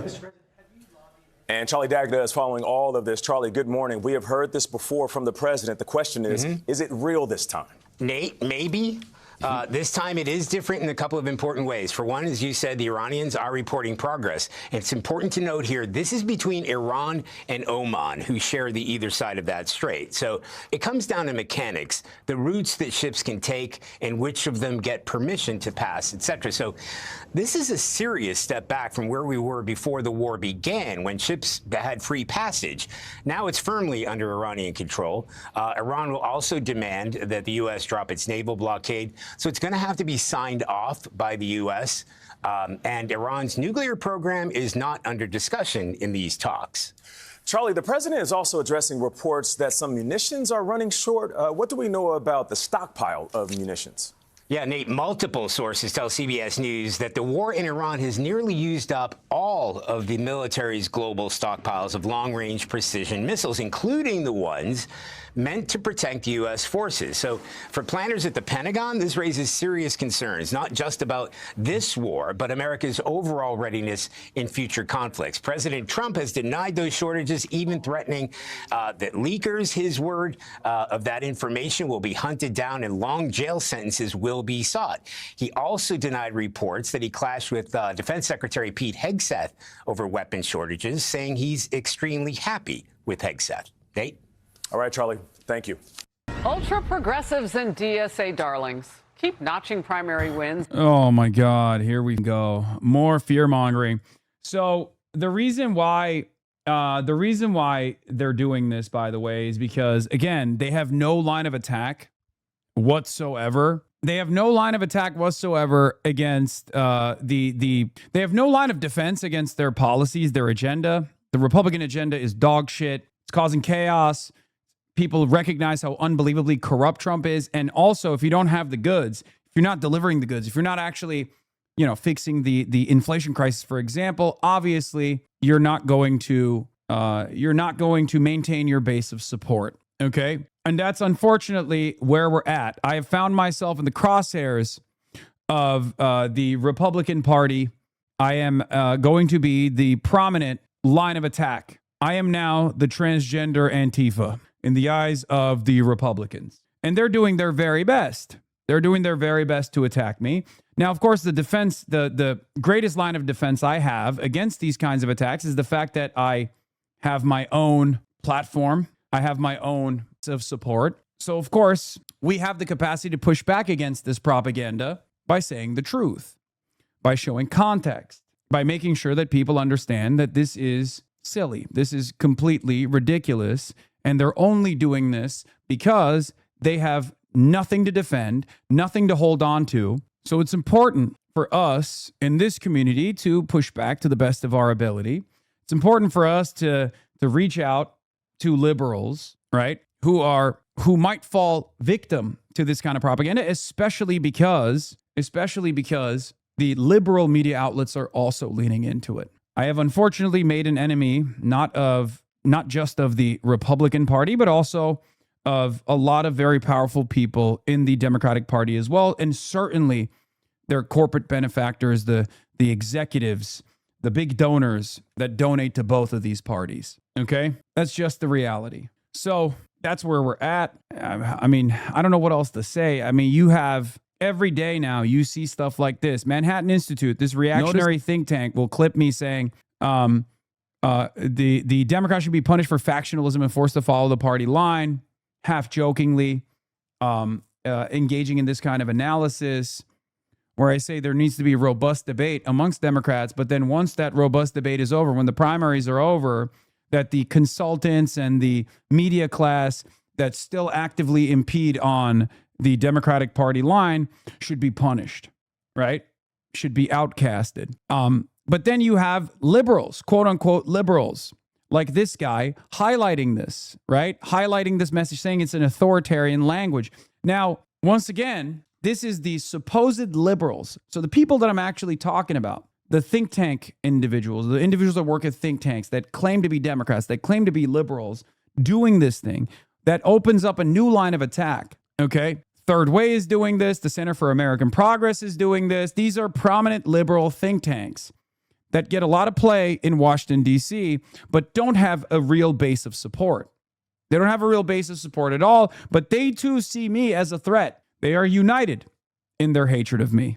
And I welcome their hatred, but I can't go at it alone. So at some point, we do have to harden our defenses. The professional misunderstanders that claim to speak for this larger base, that claim to speak for this larger base in the Democratic Party, do not have a real base of support. They do not have the interests of the masses at their heart, but unfortunately, they have a lot of control over what the party does. And right now, we are in a battle to bring back that control to the left flank, to bring back that control to the truest democratic expression, what the voters actually want. Because at the end of the day, what they oppose is the democratic process. And we've seen that. They can't run around and yell, oh, you stupid voters, you're voting in the wrong way. So they try to engage in this disciplining operation of someone who speaks to the anxiety of the masses, someone like myself, someone who is capable of connecting a large chunk of the most active base of support within the Democratic Party with adequate substitutes, with left populist candidates, people like Francesca Hong, people like Abdul El-Sayed, people like Zohran Mamdani. That is precisely the reason why they're doing this. Third Way has decided that I am a primary villain in today's American democratic process. It is insane at a time when the Republican Party is demonstrating fascist tendencies, when they have moved beyond liberal democracy. There are those who claim to be Democrats, there are those who claim to be liberals, who are choosing to collaborate with the corporate fascist principles demonstrated by the Republicans by attacking their left flank, by attacking Democrats, by attacking the idea, by attacking the goal of creating a Senate Democratic majority.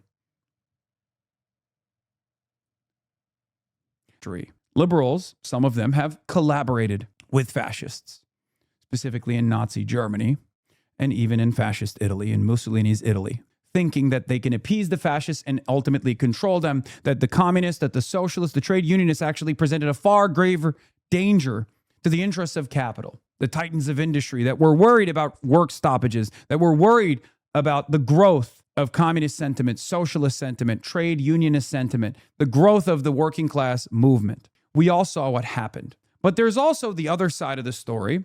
When liberals, once it got really bad, and once this behemoth, this fascist monster was growing and creating a real ever-present danger in Eastern Europe and also the Western Front as well, they coalesced. FDR, a social democrat, Winston Churchill, got behind Stalin. So on the one hand, there's a story of failure where liberals turned around and collaborated with the fascists, and that actually fed the movement, that grew the power that fascists had, and they seized control of all aspects of their governments. But then there's also the other side of that story as well. There's also the other side of that story. I hope we are more FDR and less appeasement this time around, armed with the knowledge of what happens when those who are supposed to be anti-fascists, instead of opposing the fascists, choose to oppose their left flank. After Abdul El-Sayed's win in Michigan, a DC-based advocacy group, Third Way, will now spend $15 million to attack the left. They frame themselves as moderate Democrats. Why aren't they spending that money attacking the GOP? The answer requires explaining who they are. Matt Stoller reports the board of Third Way has 33 people, and the vast majority, and I mean overwhelming, are Wall Street financiers interested in encouraging consolidation. The rest are corporate lawyers and lobbyists doing the same, plus a billionaire heiress. For instance, the vice chair to Third Way is David Heller, formerly the global head of equity trading for Goldman Sachs. He's currently a private investor with roles in alternative asset management and NYDIG, a Bitcoin miner. David A. Coulter is at a private equity firm, Warburg is former JP Morgan in the office. Bill Daley is the son of Chicago Mayor Richard Daley. He's had lobbying roles at JP Morgan, Wells Fargo, and a board of asset and board seats at Boeing, Abbott Labs, Merck, and Fannie Mae. Calm down. It's going to be fine. It's just a minor F. It's just a blip. A friend told me a story about Bill Daley, who was the chair of Al Gore's campaign in 2000. She went up to him a few years after that loss and gave him some words of consolation and complaint about Bush. Daley looked at her and said, "Don't worry, the right man won." One of the more noxious Obama officials, a man named Raj Date, the first head of the Consumer Financial Protection Bureau. He wasn't very good, but he then cycled instantly through the revolving door to finance. He's now a fintech and crypto lobbyist and investor. John Dyson is the chair of Milberg Capital Management, a private investment firm that manages the manufacturing company, the Vineyard and Wine Group, and a hedge fund. He's the former official of New York City Mayor Giuliani's administration. Slow clap for that guy. To make a quick point, these people have clear interests in government policy. They profit from lower taxes on capital gains, lax antitrust, less financial regulation, and more junk fees. They aren't moderate per se. They are just protecting the interests of capital. Then there's Brian Frank, a financier who worked for tech billionaire Michael Dell. There's Michael Edwards, former merger and acquisitions banker turned hedge fund CIO, turned board member of Zippy, which does manufactured home loans, an area with significant regulatory issues. These people don't care about anything but their bottom line. They claim to be Democrats. They claim to be liberals. They claim to be moderate, but that's just a ruse, okay? And they're showing exactly what they care about. They do not care about democracy. They do not care about fascism. As long as their profits are protected. That's precisely the reason why, in a time when there is an unprecedented crisis in American democracy, when you have openly illiberal forces that are behaving like tyrants, like despots, these people have decided the forces that have actively fought back against the growth of fascism in this country are their true enemy. Because we are disruptive to the status quo. We are disruptive to the goals of these fascists, okay? Because the reality of the matter is this fascist, corrupt, despotic leadership have actually protected the bottom line of corporations. I'll give you one example. Liberty Day. When Donald Trump rolled out his Liberty Day tariffs agenda, there was a lot of economic volatility. But for those close to the Trump administration, there was a unique and unprecedented opportunity. Many of them made very good market decisions in that crisis point. And then Liberation Day ended. Liberation Day turned into a spectacular failure. These tariffs were not created to protect the American consumers. These tariffs were not created to protect the American industry, although it was presented as such. And then the Supreme Court overturned the tariffs. The Trump administration started refunding people, but they didn't refund the consumers, because there's no way to refund the consumers for the additional cost that was carried over to the consumers. So you ended up paying more for goods as a direct consequence of the mediators that were paying these entry fees in the form of tariffs. That turned into inflation. For you, that turned into inflation. Your dollar was not as strong as it was prior to Liberation Day. But now, in the aftermath of the Supreme Court decision, the Trump administration has to pay back the tariffs that they got. And they're doing that right now. Amazon, Apple, these companies are getting billions of dollars. These companies are getting billions of dollars from the American government that you paid into the American government as a form of higher prices. You paid not the American government necessarily, but you paid the corporations higher prices because tariffs carried over to the consumers. So they made money on the front end, and now they're making money. The corporations are making money on the back end. It is a $160 billion wealth transfer directly from consumers back to corporations now. Zero wage growth. That means negative wage growth for you. That means your money doesn't go the same distance. Donald Trump did that. For the average American, this is devastation. For these guys, however, it's another Sunday. It's another Monday where things are going great. It is not a secret. It's not an accident that post-COVID there was a K-shaped recovery. No matter what happens, corporations are protected. Executives are protected. Their bottom lines, the bottom lines of the shareholders are always protected. You, on the other hand, have less purchasing power. You, on the other hand, have a harder time achieving the results that you want to achieve, upward social mobility. The timeline of when you could potentially retire gets longer and longer. It becomes less realistic that you will ever purchase a home for yourself and generate some kind of generational wealth. That is why I stress the importance that these people are our ops.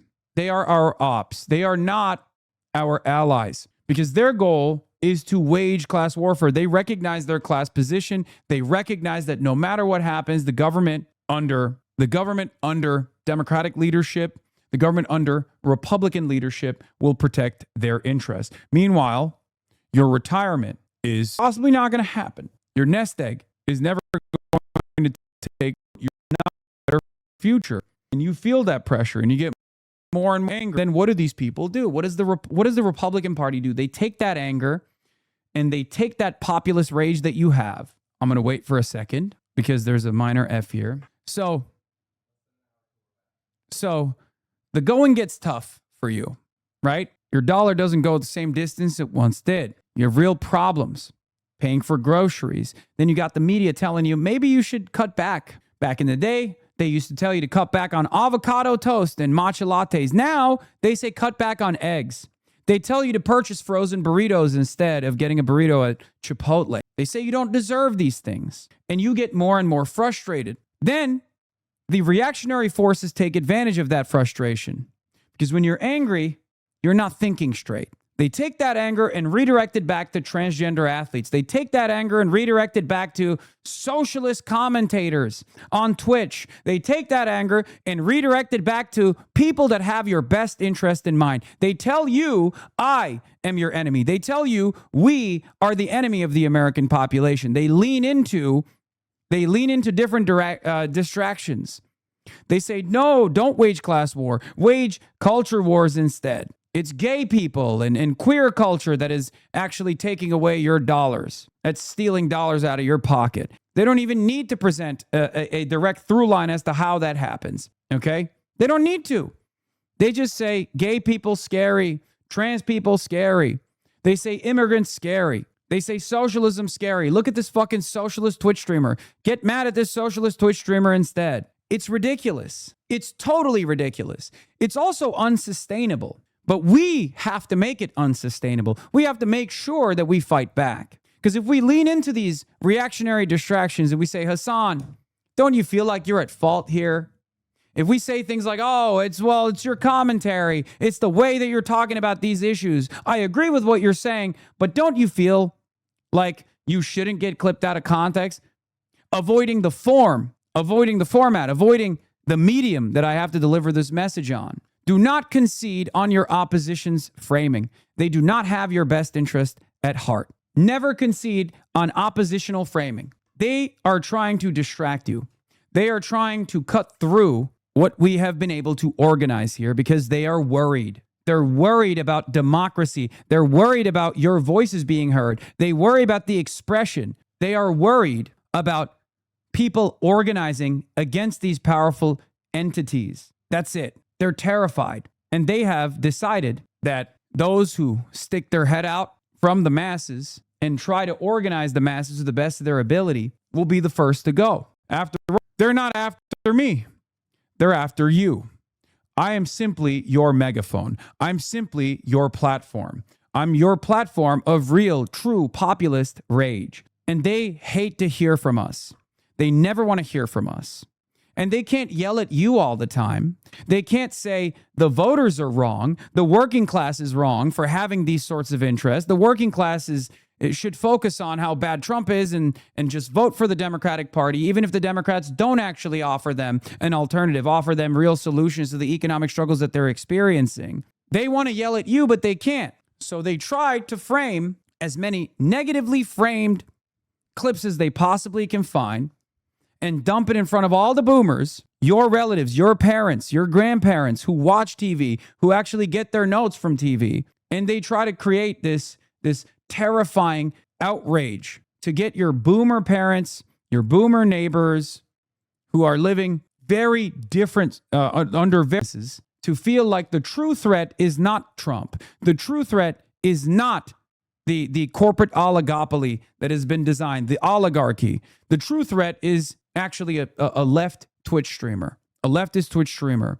or the Democratic Socialists of America. You have a lot more capacity to change people's minds, especially if you are always ever present in your communities, in your workplaces.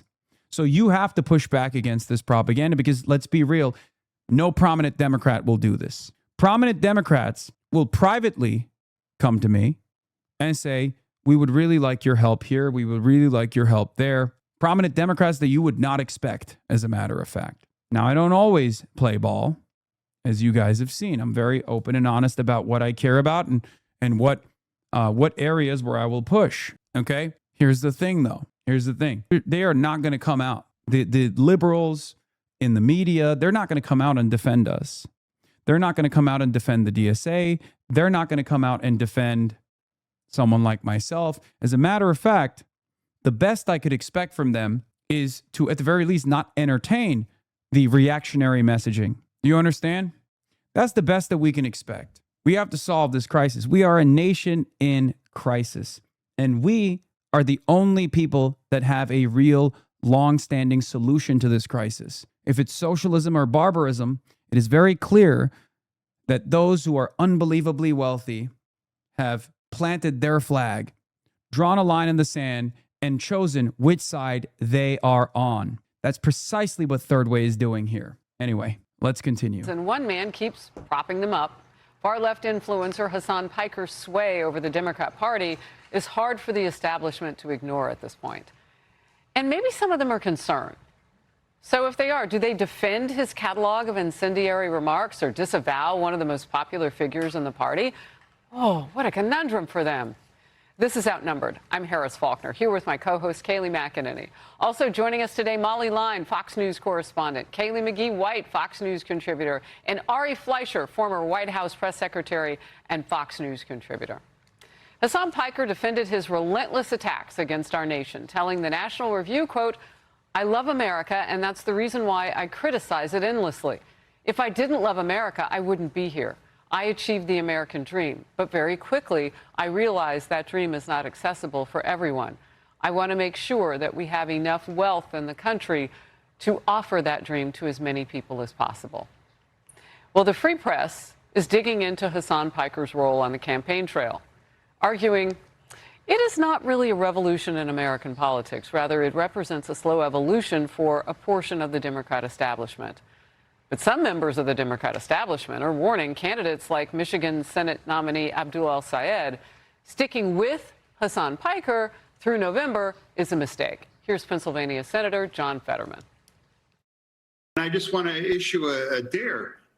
Continue to campaign with Hasan Piker right now. You're in a general election now. I dare you. I dare you.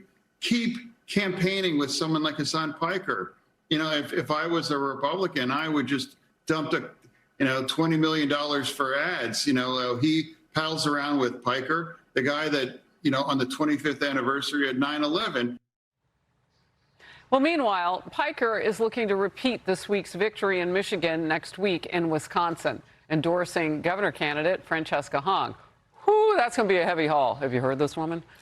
She has made several posts that echo, well, Hasan Piker, but she's a brand of her own, though. Shock jaw socialism. That's what she's about. Defund police, abolish ICE, abolish police, abolish the Senate. Police exist to uphold white supremacy. And also, I do not enjoy fireworks.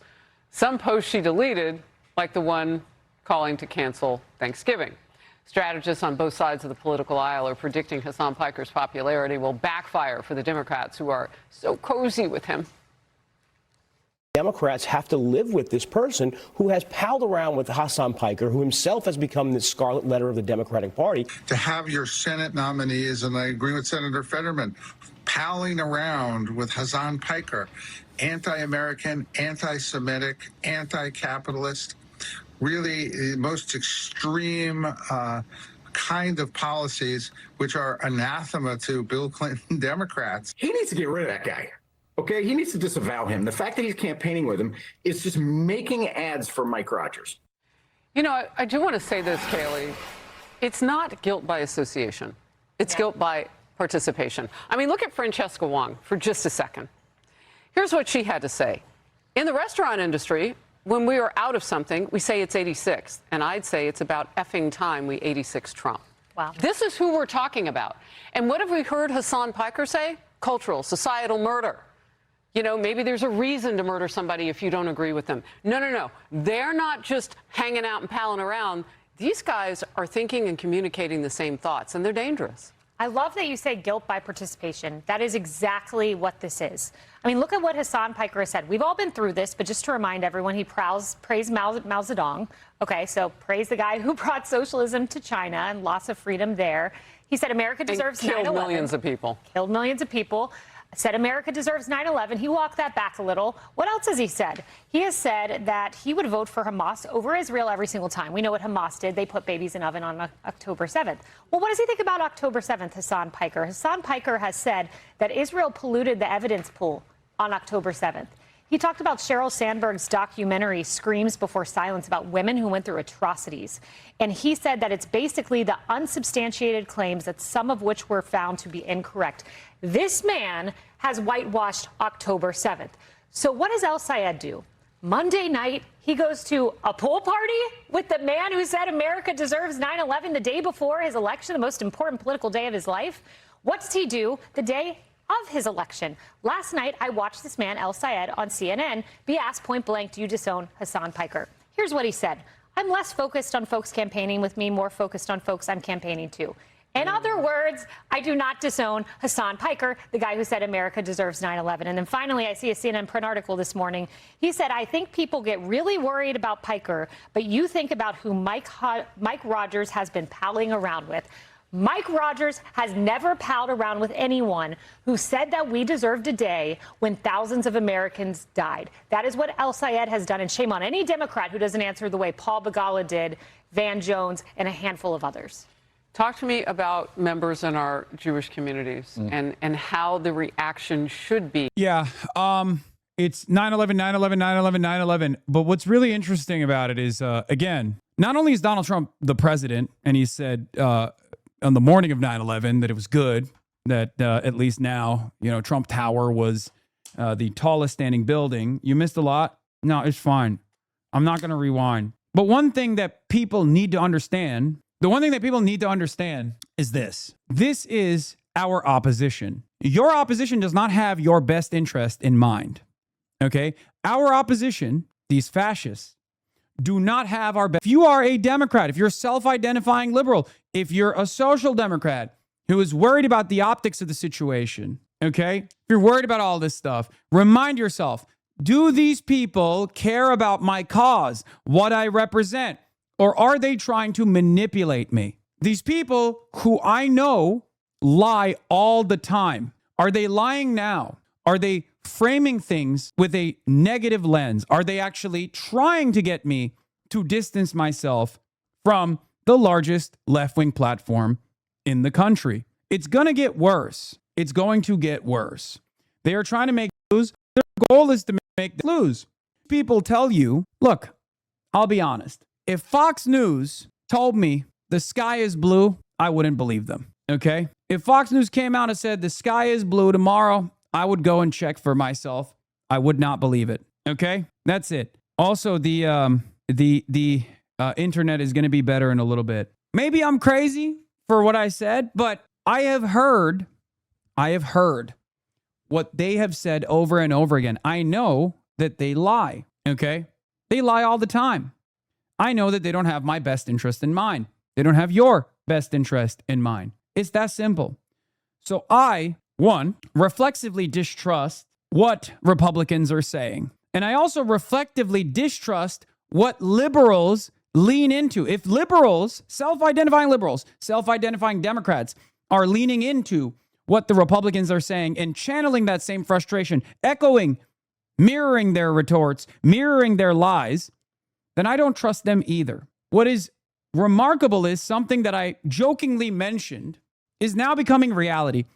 The GOP is planning to frame the entire midterm strategy around myself and the Democratic Socialists of America. Republicans plan to use their first ever midterm convention in Dallas next month to mount a sweeping, made-for-primetime case that Democrats have become captive to their activist left. With President Trump's approval rating in the 30s and his war in Iran weighing on the economy, Republicans don't want November 3rd midterms to just be a referendum on his presidency. They're essentially planning a but their worst campaign targeting the ascendant Democratic left and socialism. Republicans will make progressive politicians and activists recurring characters throughout the September 9th and 10th convention at the American Airlines Center in Dallas. GOP operatives spent months compiling footage of Democratic figures, including left-wing commentator Hasan Piker and Texas U.S. Senate candidate James Tallarico, that they'll use throughout the convention to paint Democrats as outside the mainstream. Our video trove is endless, a convention source told Axios. Organizers will particularly focus on Abdul El-Sayed, the Democratic nominee for Senate in Michigan, who backs Medicare for All and criticizes Israel.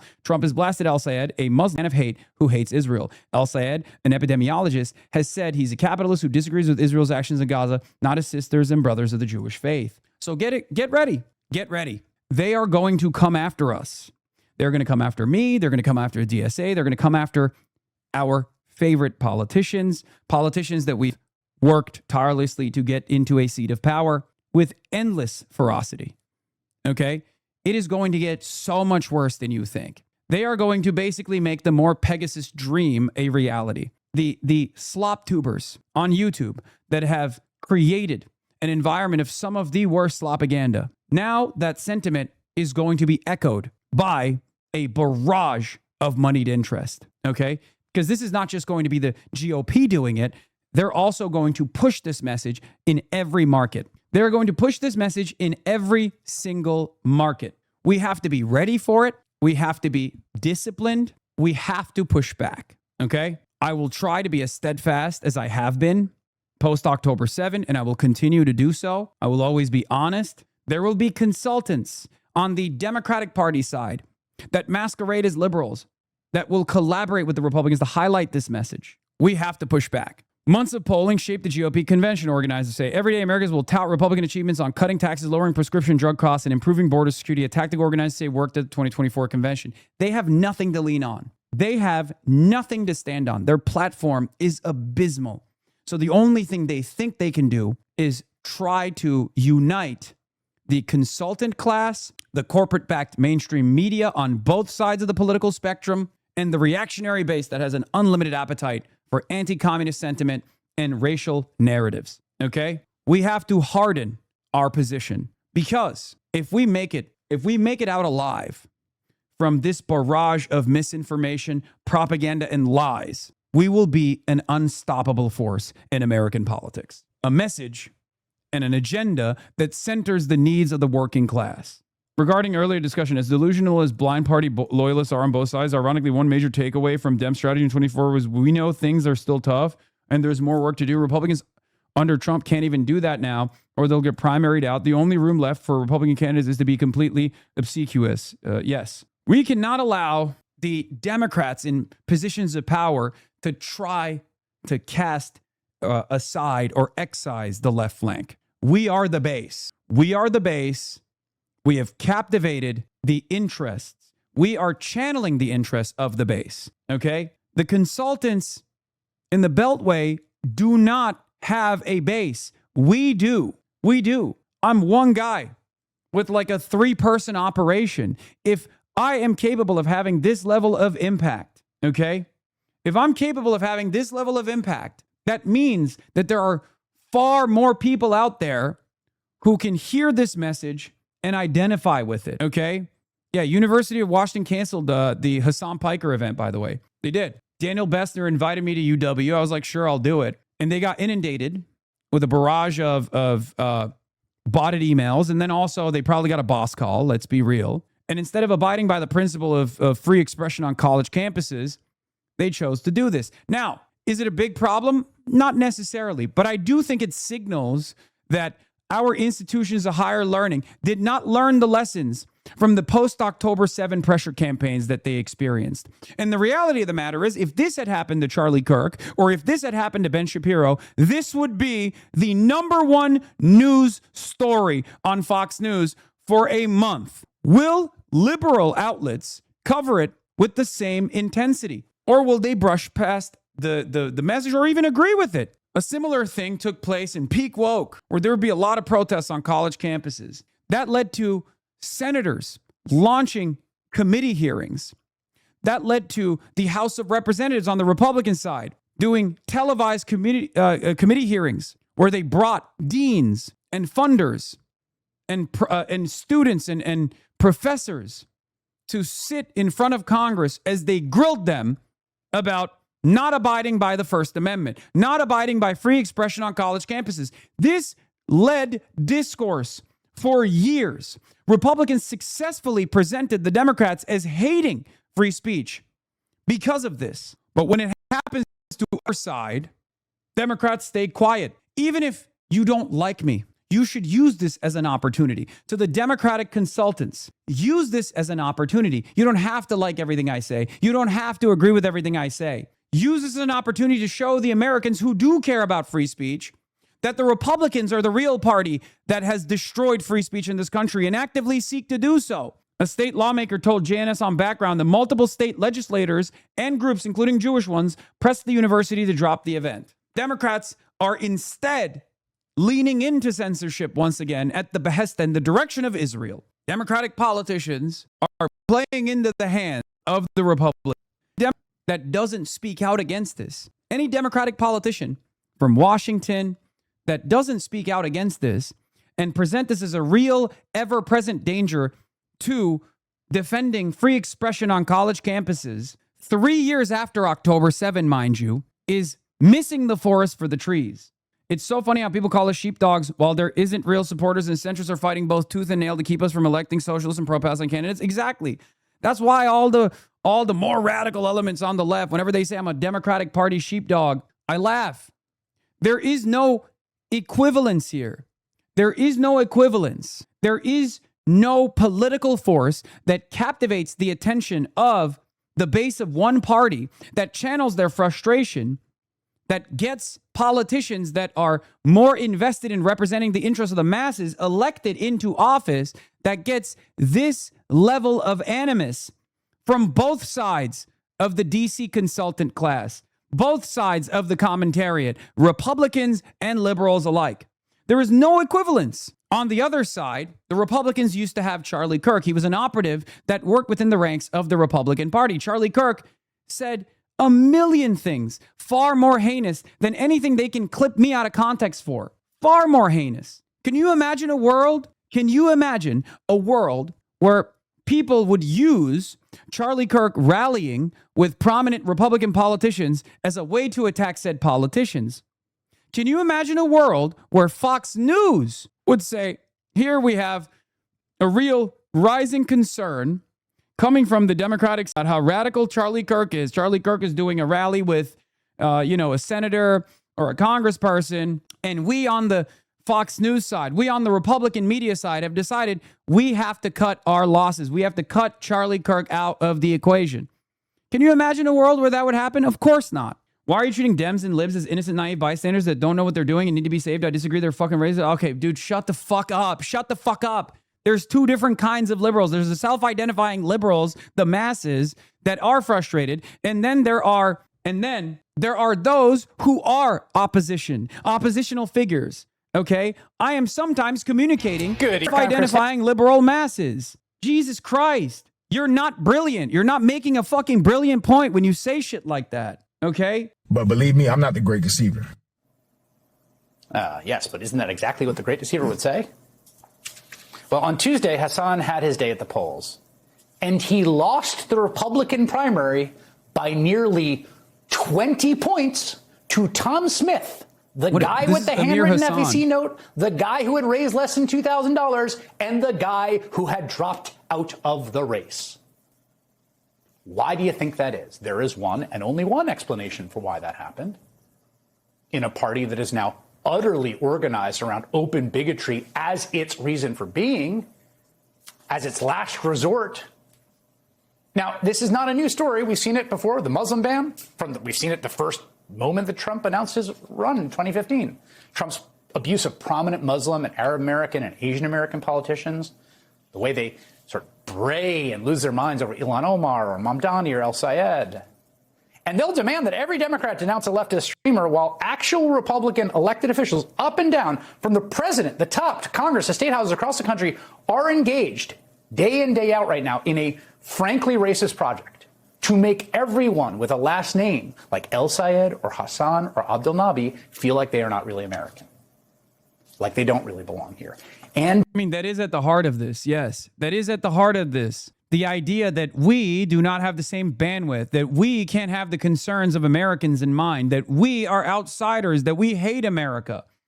Why? Well, after all, we're not real Americans. Who's a real American? Donald Trump is a real American. Who's not a real American? AOC is not a real American. Abdul El-Sayed is not a real American. Look at their names after all. That's it. Simply put, that is the white nativist bullshit argument that they're presenting.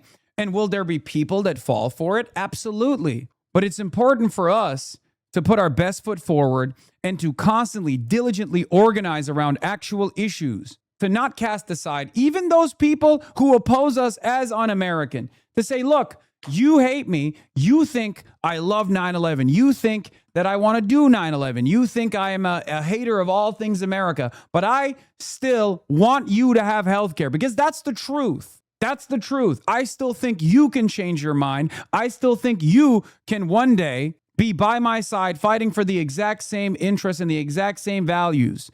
Because at the end of the day, you also need shelter.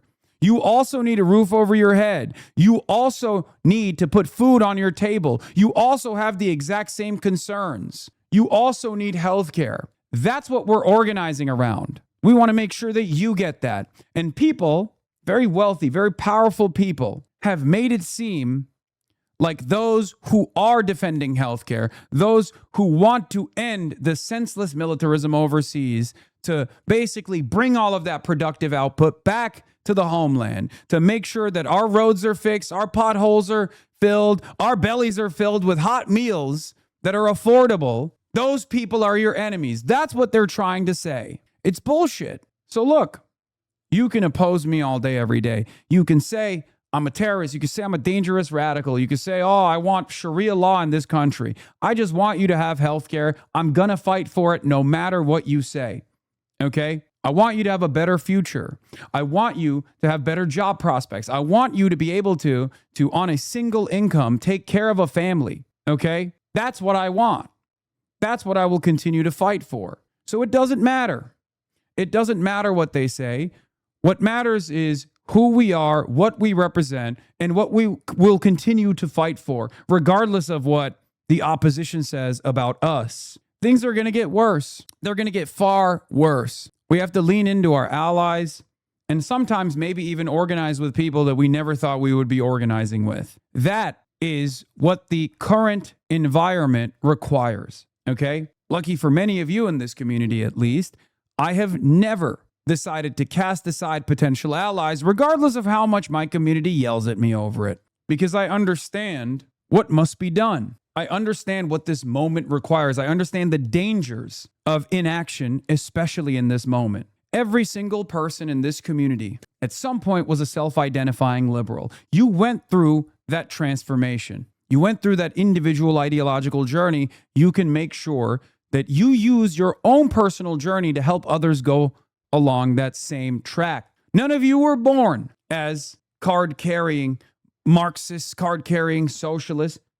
You learned, you experienced, you lived through capitalism. You experienced the contradictions, you experienced the struggle, and that led you down this path. No one is born a socialist, especially not born a socialist in a capitalist economy, in a capitalist world, okay?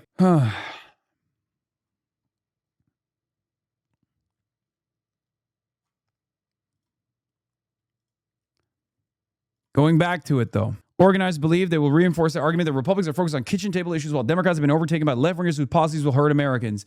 The problem is, Democratic Party for the longest time have actually represented not necessarily kitchen table issues in which they say we can make incremental gains, no bold radical sweeps that are necessary, right? But instead hyper-focused on things that come across as less serious to the masses, less serious to the working class, okay? This This is why we have to be very disciplined. We have to be very bold. We have to be very brave. And we have to abide by messaging discipline. The reason why Zohran won, the reason why Abdullah Sayed won is because he overcame all of the insincere smears and lines of attack. If their side is saying, this guy is a scary Muslim, and our side is saying, this scary Muslim is not so scary, this scary Muslim simply wants to give you health care, which message will resonate more with the masses? Liz Smith has always liked Zohran Mamdani. It's not new. Liz Smith has always liked Zohran Mamdani. This is not a new statement from her. A lot of liberals like Zohran. Republicans will spotlight Trump's tax exemption for some tipped income. Other points will be Vice President Vance's anti-fraud task force. As for the increasingly unpopular war in Iran, the GOP will make the case that Trump has taken steps to protect Americans. Vance will speak at the evening of September 9 and Trump on September 10. Trump is expected at the convention hall both nights.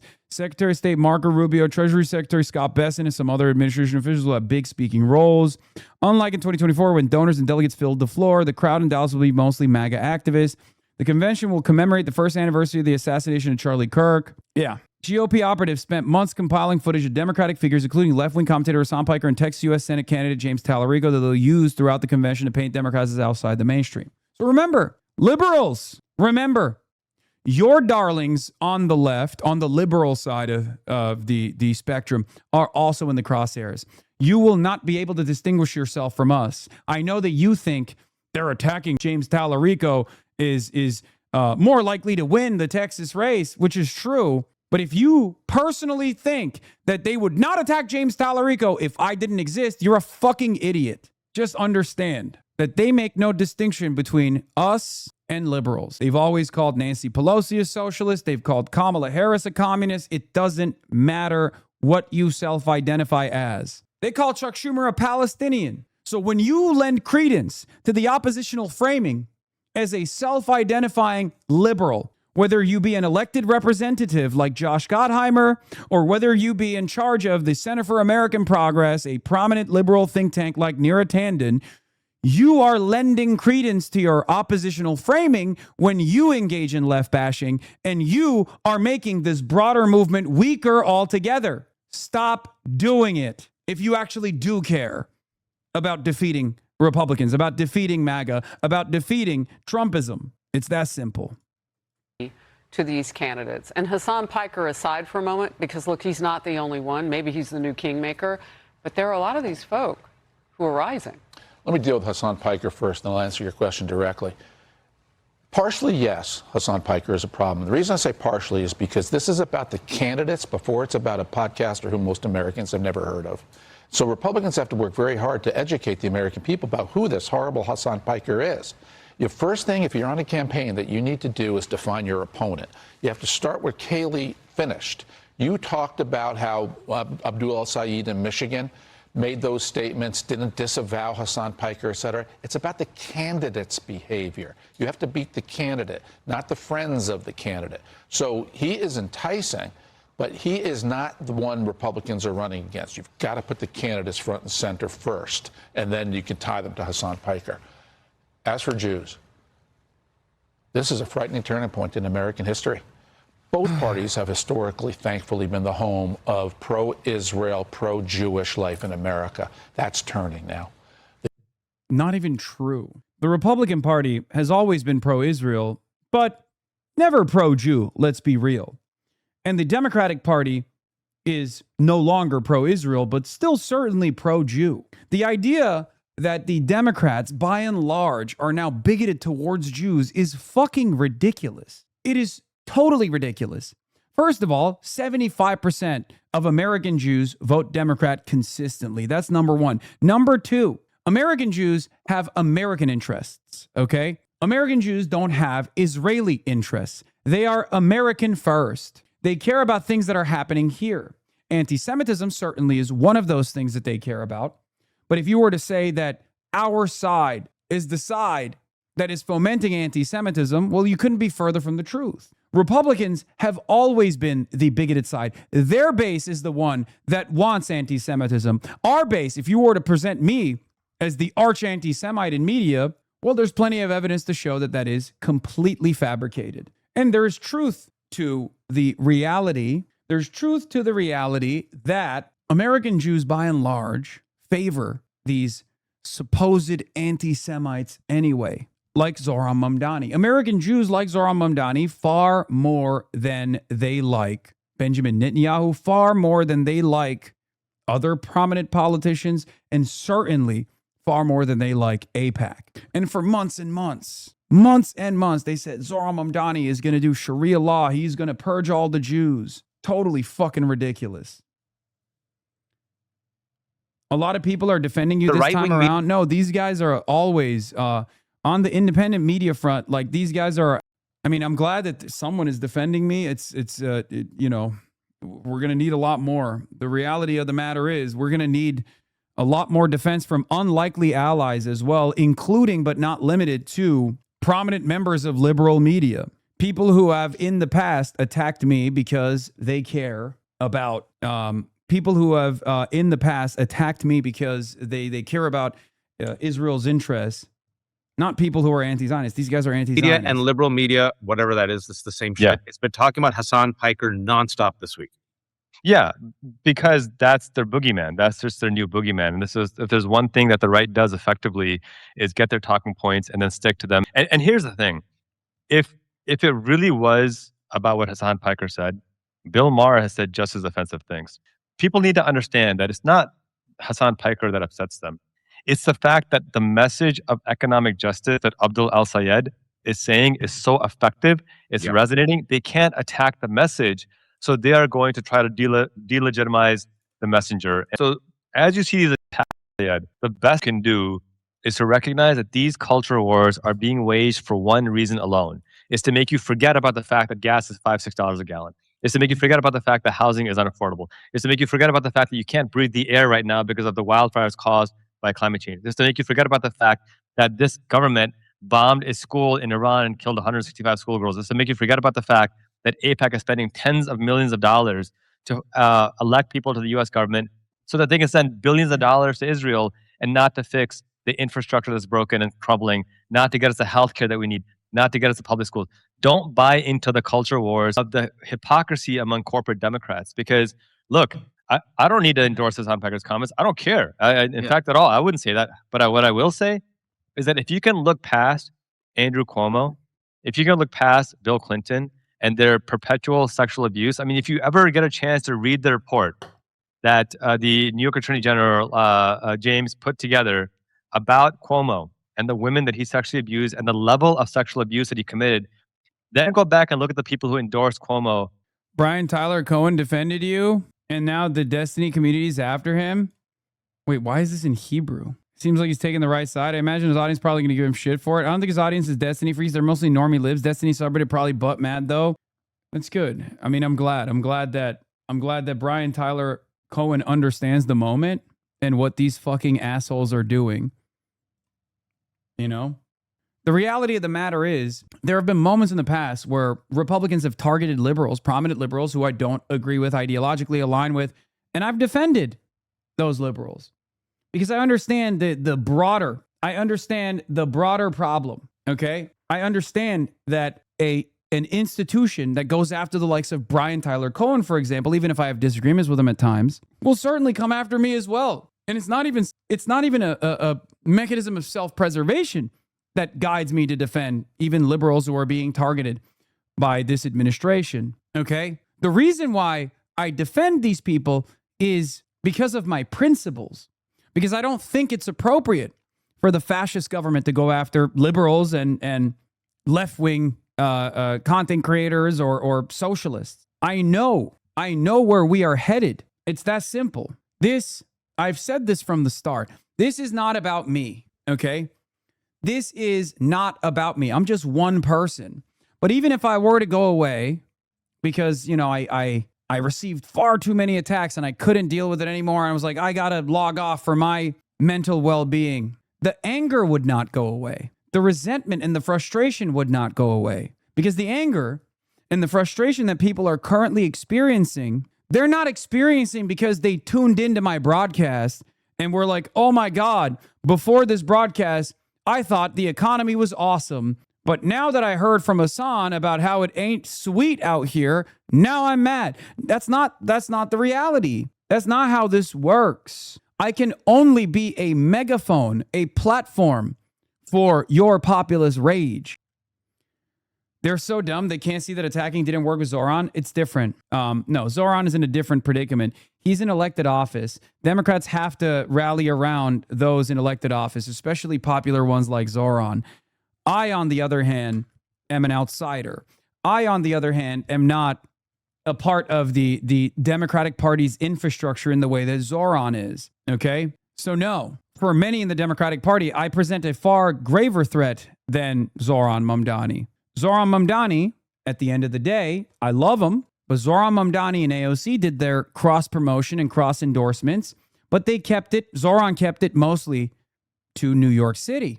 Zohran Mamdani is not out there stumping for Donovan McKinney, Mayla Quiros. Zohran Mamdani is not going to go out there and stump for Abdul El-Sayed. There's a limit to what Zohran can do. There's no limit to what I can do. There's no limit to what we can do in this community. Of course, we work hand in hand. We work side by side because I would not be able to successfully organize people by pointing them to a successful example like Zohran's form of governance. So Zohran stays in his lane, I stay in mine, and we work together. Every bill that's written by the new insurgent Democrats, the Democratic Socialists of America candidates that win, will add to, okay, every instance of popularity or every instance of successful sewer socialism by Zohran Mamdani will prove to everyone in the country that good governance can be achieved as long as we have electeds that are interested in representing the masses rather than corporate interests. This was the reason why I wanted Zohran to win. This was the reason why I believed in him. It's not like it's a secret. I said it all the time. One of the first things I said after Zohran's victory was, thank God. Now he has made my job much easier. And I knew full well that he would be able to accomplish his agenda, even if at times I had disagreements. Sometimes he was right. I'll give you one example. If you recall, I thought Zohran was making a mistake by petitioning against Chi Ose running to unseat Hakeem Jeffries. He was right. I was wrong. Okay? Every time I've found an instance where I'm at odds with Zohran Mamdani, he's proven himself to be the reliable ally. I'm man enough to admit it. Every victory that Zohran has in terms of good governance in New York City will have positive reverberations for our movement in the heartland. Every pothole that is fixed, every issue that is taken care of in New York City reminds Americans of a different path forward, an alternative to what they've seen from their governments. No problem is too small for the Mamdani administration in New York City. That is how you govern. That is how you associate good governance with democratic socialism. Perhaps that's precisely the reason why they oppose, maybe not Zohran anymore, because they can't, because he's too powerful and too popular of a being, too popular a force in American politics in such a short period of time. So they go after the media. They go after the propaganda apparatus. They go after myself. That's it. This is a multifaceted approach. Calls out Zohran Mamdani over a pothole that got fixed the same day. Yo, Mamdani, bro, we need your help, gang. We need your help. Look, like, gang, why is there a whole hole in the road, gang? That piece cracks, gang. And then there's another one right there. What is this? Come on, Mamdani. Come on, Mamdani. I ain't gonna lie, we need your help. Hey, y'all see how the world works, bro? You see how in the morning I said there was 2 potholes, right? Look what happened after I come back from work. What, nigga? Mamdani, I did not know you was like that, nigga. Nigga, that quick? I said this shit like literally in the morning. That shit gone already. Nah, we love you, Mamdani. What the? Yeah, this is how this kid now thinks the world works. Total socialist victory. He is achieving levels of local governance response time that we have only seen in the People's Republic of China, by the way. This is literally part of why the CPC is seen very differently by the Chinese population. Responsive politics at the local level is exactly how you garner support. Mamdani might go down as the best mayor in history, not just New York mayor in general in history. Like, ever since this guy became mayor of New York City, I have never heard a single, problem that New York, like a ongoing problem. And I say ongoing because this nigga solves every single problem within a month. Legitimately. I saw people were complaining about the heat in the subway within one video, and within the same video, a person scrolls down and they see that he installed fans in the subway. I'm like, bro, the video was still up. It was still gaining traction. An amazing job, but we just need one thing. We got to get some AC up in these train stations. It's horrible.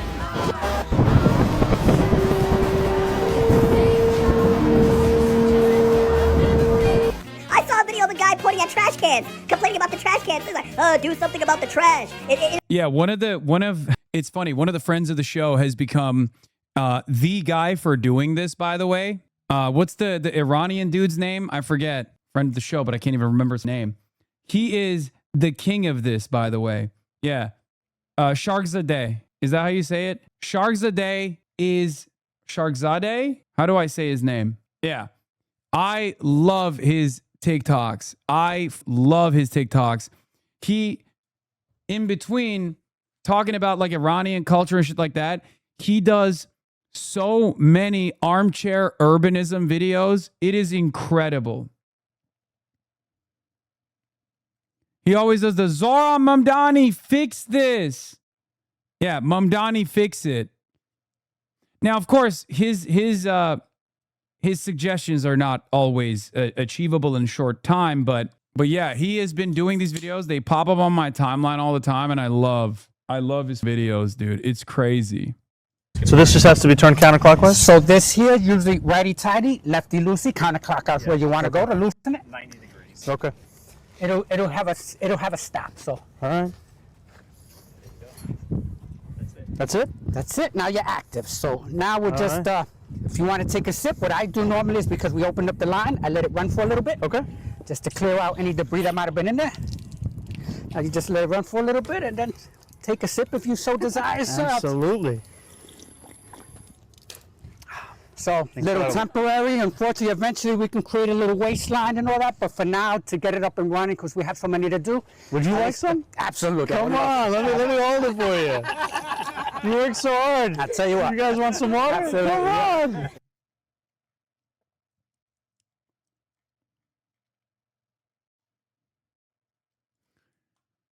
New Yorkers have started a trend of tagging Mayor Zohran Mamdani to report problems around the city, and the fixes are happening so quickly the videos are going viral. A dangerous playground hazard was repaired after a resident wrote a letter. A pothole was filled the same day it was posted online. And ahead of this week's heat wave, the city installed temporary water fountains in Prospect Park. The message from City Hall: no problem is too small to fix. We will do this at every level of government. That is, like, none of this is shocking to me. This was the method. This is exactly what I expected from Zohran, and he has delivered. Okay? This is what we want. That's why I said we are going to let 1,000 Zohrans bloom. And the pathway to do that is through Democratic Socialists of America. ASAP Rocky has some positive things to say about Zohran Mamdani as well. It's the mayors is in full effect. I'm trying to tell y'all, I'm shaking hands, kissing babies. Look, I paid for the rent for my grandmother's building. She refuses to move out of Harlem, right? And so I paid the rent last Christmas for everybody, all the tenants in her building. I want to do stuff like that. You know, like, I don't know if I'm like regurgitating, but the mayor, Mamdani, he has like this rent control thing going on, and it's beneficial for everybody that's in the urban communities and stuff like that. We haven't really had a mayor, a really political figure that actually gave a fuck about the people in the hood and the ghetto in a long time, or did policies that actually benefited us or people in the ghetto. I don't mean to say us, but that's where I come from. You know what I'm saying? And I think, like, now that I'm in a place where, you know, I'll be in my 40s. How do we do this at the legislative level? Are you kidding me? It's called constituent services.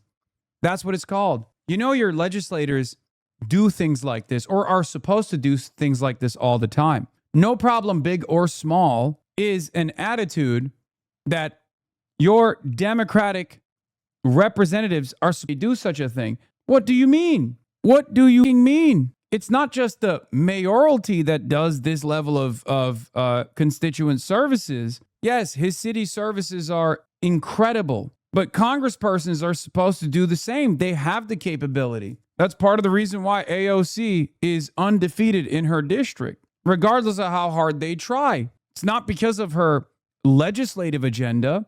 It's because of her constituent services. Yes, I saw that Jon Stewart defended me. Have you heard what the person who runs DSA Watch sounds like? They're a literal child. Why do all your haters sound like this? All right.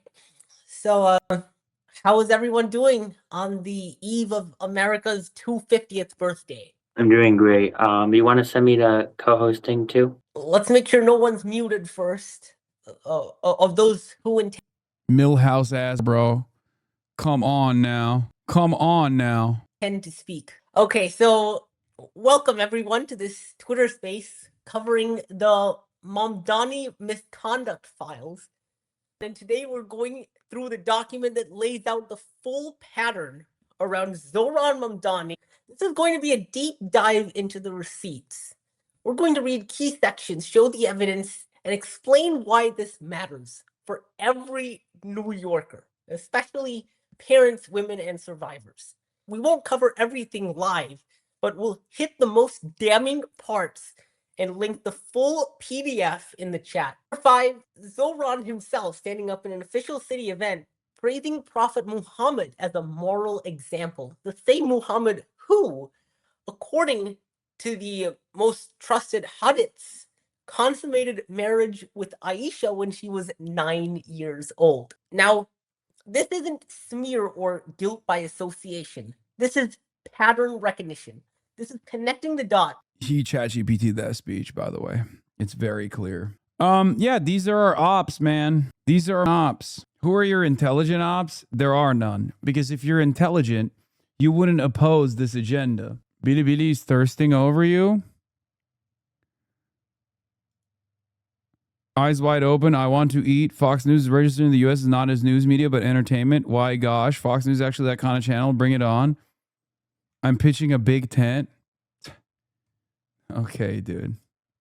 It isn't exactly a needle in a haystack, but some accidentally discarded rings were dug up. A Brooklyn resident recently realized some irreplaceable heirlooms were accidentally thrown out and contacted us the second he realized it.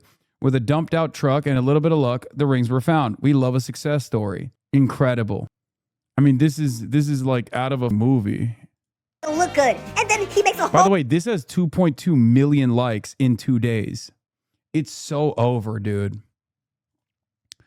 It's so over.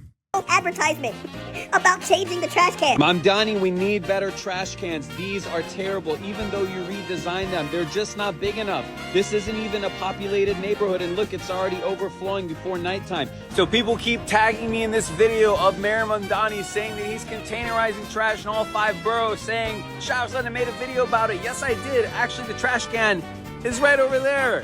Thank you, Mr. Mayor. Cheers to that. Like, whoa, man, relax. Give them something to complain about. Hey, y'all see how the world works, bro? You see how in the morning I said there was 2 potholes, right? Look what happened after I come back from work. What, nigga? Nigga, Mamdani, I did not know you was like that, nigga. Nigga, that quick? I said this shit like literally in the morning. That shit gone already. Nah, we love you, Mamdani. What the fuck? I swear, it feels like if New Yorkers complain about the weather too much, like they say like it's too cold, it's too hot, too much rain, too much snow, he might jump up into the sky and fight the gods himself. And I'm sorry, but correct me if I'm wrong, he's one of the few politicians, the few mayors, few politicians in general that you could see in your every day-to-day life. Like, what do you mean he's leading the charge of a bicycle group?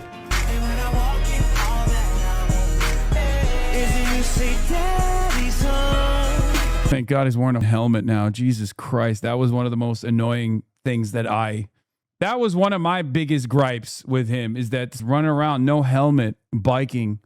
Come on, dude. What do you mean this man is just bicycling in a suit and tie?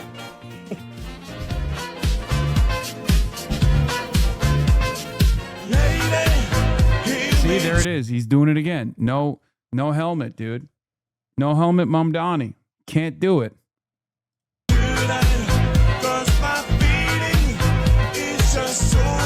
And let's not forget, when the New York Knicks was playing for the grand finals, everybody saw how crazy New York was, and they're like, oh yeah, we finally got him. He's definitely gonna come out and shame all of the New Yorkers for their outlandish behavior. Dude was outside with them! Is he currently the only mayor in America that is doing side quest missions? And keep in mind, they were telling you not to vote for this man like he was the devil incarnate, like he was the resurrection of Satan himself. And he's basically turning New York into Central City right now. And not only that, he's done 2 accomplishments that no other politician could ever do. 1, he's not cheating on his wife. And 2, he's not touching kids. Oh my God! Mamdani might go down as the best mayor in history. Not just New York mayor in general in history. Imagine the views this would have if the Ellisons did not own TikTok. I mean, I there's only so much pressure you can apply into the algo when you got maximum riz, you know. I just want to remind everyone that the current people attacking Abdullah Sayed, the current people attacking me, were attacking Zohran Mamdani with the same exact lines over and over again. Because I know we feel a little bit of how do I put this? We have a tendency to feel like Zohran was always popular. He was not. He was not always this popular. He was not well known at all, as a matter of fact. So just remember that. Remember the naysayers. Only a year ago, the exact same things that people are saying about Abdullah Sayed, the exact same things that people are saying about the left flank, only a year ago they were saying it about Zohran. He's going to fail. He's radical. He's an anti-Semite. We have no business. There's no place in American politics for a guy like Zohran. That's what they said. When we boosted Zohran, he was at 4% in a crowded New York primary. Okay? In a crowded New York primary. When he won the primary, Kirsten Gillibrand came out and called him a dangerous Islamic jihadist. And the exact same ways that they attacked Zohran, Andrew Cuomo did in the primaries, or in the general, sorry. The exact same way that Andrew Cuomo attacked Zohran, they have attacked every single candidate that we have boosted so far. Every single candidate that from this movement, our movement. Denounce Hasan Piker, denounce HasanAbi, denounce Hasan Piker, disavow him, disavow him, disavow him. It is yet to work thus far. So I think the Republicans are also leaning into the same trap. Not because I'm a particularly popular person. As a matter of fact, these attack ads will achieve results. Let's be real. These will achieve results. They will make the boomers hate me and be terrified of me. It's impossible to overcome billions of dollars of earned media, earned negative attack ads in the form of media. It's impossible, especially if I have no allies on the liberal side of media, especially if the liberal side of corporate media, mainstream media, is also attacking me. I'm only one person. I'm here by myself pretty much. I just have my community, okay? But here's the thing. The best way to push forward on this is to reframe the conversation. Instead of taking your opposition's framing, this has been my consistent position. This is what I've urged the Democrats to do far before I became a prominent fixture of Republican enmity. I've always said, do not take your opposition's framing. Do not lean into your opposition's arguments. Do not concede on oppositional framing. My Fox News loving mom is sick of seeing you on her TV. Doesn't believe you are being represented accurately because Dan Bongino said people get clipped. She's also sick of Trump and she's a diehard MAGA. Yeah. New strategies needed. It has to cost them something when they ask about you. Asking, what is the context? Do you know it or are you spreading misinfo? Why don't you play the full clips? Why don't you talk to him directly since you only talk about him all the time? Ask me about policies instead. No, I agree. I think those are wonderful ways to counter this narrative. If you're an elected representative and you're constantly being asked about me, one thing that you can say now that this narrative is set is, look, he's his own guy. You can have him on the show and ask him yourself personally. I'm here to talk about how I'm going to help Michiganders. I'm here to talk about how I'm going to help people in Denver. I'm here to talk about how I'm going to help the people in New York. I'm here to talk about the people of Wisconsin. This is a part of the problem with mainstream outlets where they're constantly chasing clicks, clipping people out of context, yelling about random content creators. I'm running to be governor of Wisconsin. I'm not running to be the governor of Twitch. if you have an issue with Hasan Piker, you can have him on the broadcast. And I'll go on those broadcasts. Like, I'd love to be on those broadcasts. Whether it be Fox News or CNN or MSNBC, I'm perfectly fine going on these broadcasts to explain to them our goal, our agenda. The expectation that like an elected representative is going to know every single thing, every single minutia, all of the context for a guy with 21,000 hours of unlimited, uninterrupted commentary on issues from a perspective that only recently started becoming more popular, you're gonna have a lot of opportunities to clip shit out of context. It's that simple. It's that simple. But there's a reason why the media won't do it. Actually, getting Hasan Piker out of the Abdul al-Sayed campaign will help him win more than anything else. Isn't this my first campaign is to get him to shut up about your race. You can't just say he's some random streamer when you spend election eve with him and campaign with him. So get him to stop abusing Dems. You need to vote for you. Said, interesting how everyone who says this in DC has a photo like this. Truk. Actually getting Hasan Piker out of the AES campaign. Like, I'm not even in the Abdul al-Sayed campaign. I'm a fucking Twitch streamer. I don't get paid by the Abdul al-Sayed campaign. I don't work hand in glove with the Abdul al-Sayed campaign. I'm a Twitch streamer. I like Abdul al-Sayed. That's it. It's not a crime. I've stumped with him. Not only is this wrong, though, it's just funny how wrong it is. Because this line of attack is unironically what actually played a significant role in this specific race. This attack is actually what backfired so spectacularly, and it's not going to work. And I think the real problem here for a lot of these people is there's just no way to deal with me because you can't get me fucking fired from my job. I don't have a job. I don't work under a corporation. I am my own platform. And it's so strange that they've never encountered a person that is unfireable. I'm unemployed. I'm my own boss. But of course, the Israel firsters have one speed and one speed only. Where does he work? What's his place of employment? We got to get him out of here. Yeah. I'm jobless. I'm unemployed. And I still live with my parents. Much like many of my phalannial counterparts. America deserved 9/11? America deserved 9/11, dude. El-Sayed refused to disavow it. I'm not here to disavow people's views. Abdul el-Sayed, too radical, too dangerous, wrong for Michigan. People think that the average American cares way more about Hasan Piker than they actually do. Yeah. Like, oh my God. I know. The frequency with which I step out of my internet spheres and I'm chatting with people and I mention something about Hasan Piker and people say who? Yeah. Like, nobody knows who the this guy, he's on Twitch. Like, he's great. I think he's doing good work. He's a Twitch streamer. I cannot believe that this is what they think the most effective attack is going to be. Yeah. He's living rent-free in these people's minds. It is unbelievable. Like most people, like normal people I talk to, same thing. Never heard of him. Never heard of Hasan Piker. And then they Google him, and if they're like an older white, they're like, all right, like Hasan Piker, I'm in now. There's a lot of older white ladies on yeah, Facebook the older white talking ladies are about in, man. You should have saw that room last night. Them ladies were just like, oh my God. Why do they keep the dude in? He's my doctor. We need another meat pick near General? Sure. Hold on 1 second. All right, let's get back to this. The Democratic Party is turning its back on American Jewish population. They say, some do, that it's about Israel. No, it's not about Israel. In the case of Abdul el-Sayed, it is anti-Jewish. His bones, his instinct, everything about him is fundamentally anti-Jewish. That's who he is. That's how he was raised. That's what he believes. And you can see it when there was an attempt to drive a car and kill 120 children at a school of a synagogue in Michigan. And his reaction wasn't to condemn. His reaction wasn't, this is horrible. His reaction was, hurt people, hurt other people. He made excuses. His heart's in the wrong place. It's a frightening time to be Jewish. Wow. Kaylee. Well, I think Ari's exactly right. I find the comments that Abdul al-Sayed has made personally even more concerning than his association with Hasan Piker and others who also express very disturbing things. Ari mentioned the one that happened after that Jewish preschool terrorist attack. There was another after the U.S. announced the death of the Iranian Ayatollah, a man who is responsible for the deaths of tens of thousands of American soldiers. El-Sayed's reaction was to say that he didn't want to publicly comment on it because, quote, there are a lot of people in Dearborn who are sad.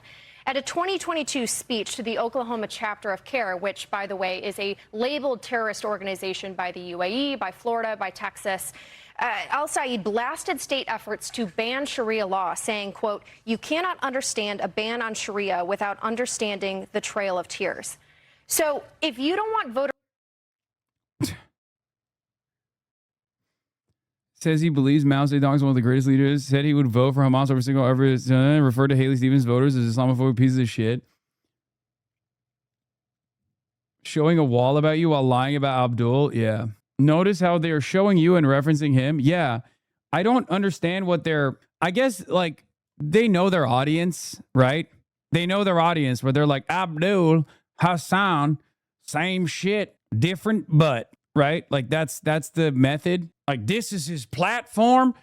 This Abdul Rahman, this is his platform. He running on America. to think that you are sympathetic to radical Islam, then maybe you need to stop being sympathetic to radical Islam. I grew up 20 minutes outside of Dearborn. I'm very familiar with this area. I'm watching this race very closely. I have seen firsthand. Okay, I've seen this aspect of the coverage. It's Piker's party now. That's the focus of tonight's angle.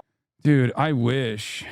I fucking wish. I mean, I wish it was the DSA party. You know what I mean? Like, not the Piker party, but I wish it was like, instead of the Democratic Party, it was a Democratic Socialist of America party, you know? That'd be sick. We would never lose another election ever again. I'm not even kidding. At least far-left progressive figures from the early 2000s was doing radio. People like Michael, they were actually interested, weren't they? With discernible talent. Red shirt and baseball cap routine wasn't a costume. It's how the kid from Flint, Michigan dressed high school. But Hasan Piker, Democrats' new socialist surrogate, is a total phony. He's a Nepo baby who spends more time thinking about his wardrobe than his putrid rhetoric. If you cared about Medicare fraud or Medicaid fraud, you would kill Rick Scott.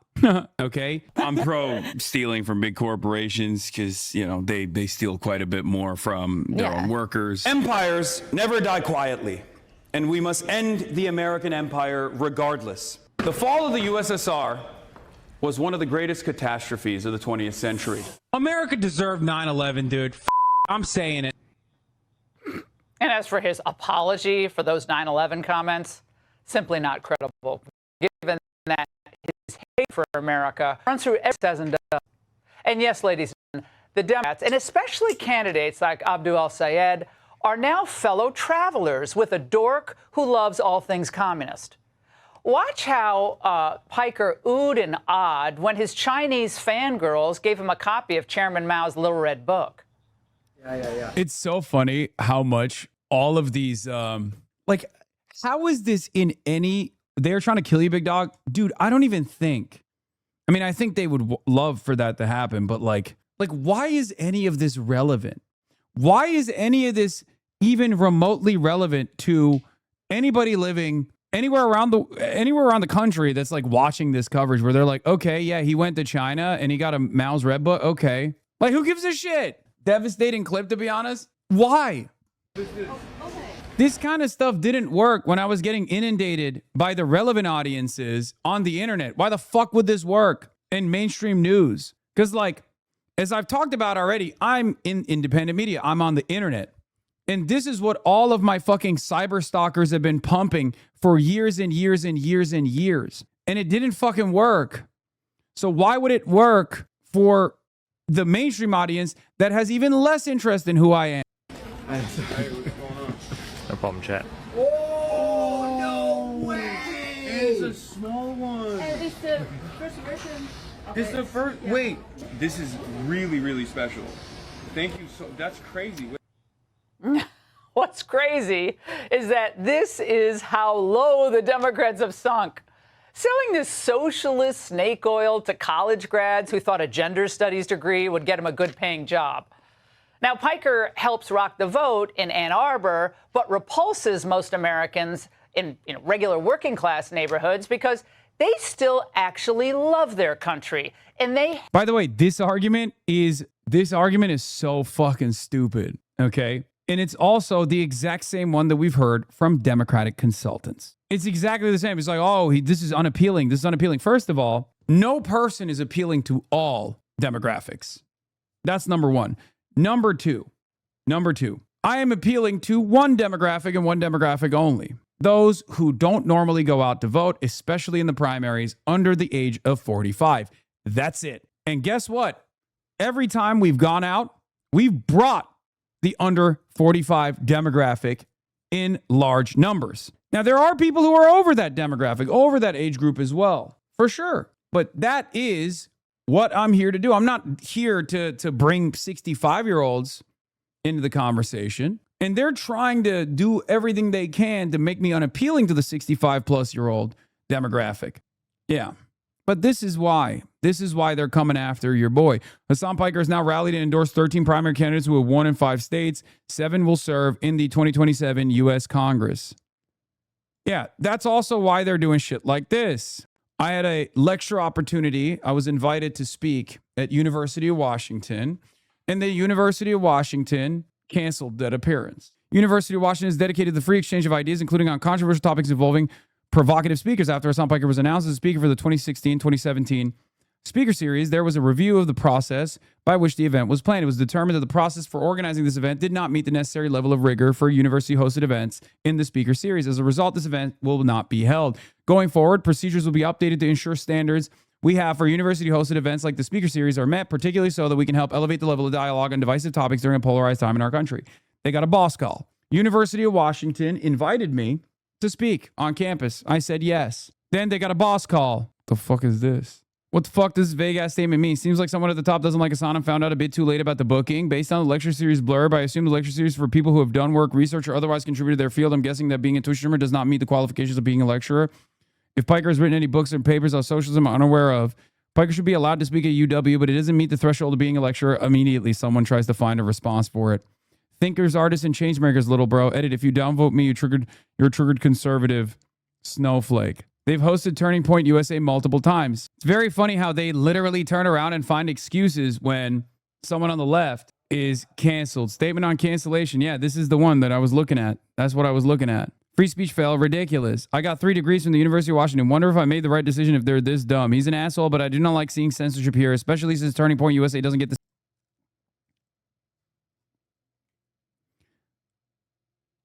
I'm not going to keep posting in here, but the Destiny subreddit keeps brigading this post. The OP of that post in the comments arguing, bro, they literally saw it here first because they follow the subreddit. They found it the same way that I did. I support DSA messages and ideals, just not as messenger.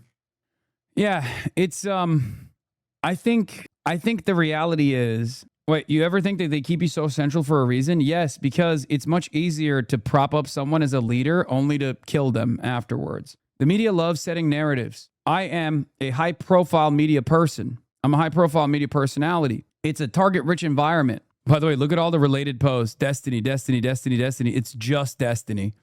Holy shit. The subreddit, anything Hasan related on Reddit just immediately routes you back to seemingly Destiny. That is unbelievable. This is years. And I mean, this is what, 7 years of brigading, 7 years of like cyber stalking. It makes sense. Viewers of the post, I think. Well, it's not even, I'm not even logged in. So executives made the boss call. It's obvious you get more views at home and anyways and lose nothing. So the thing I was going to say is as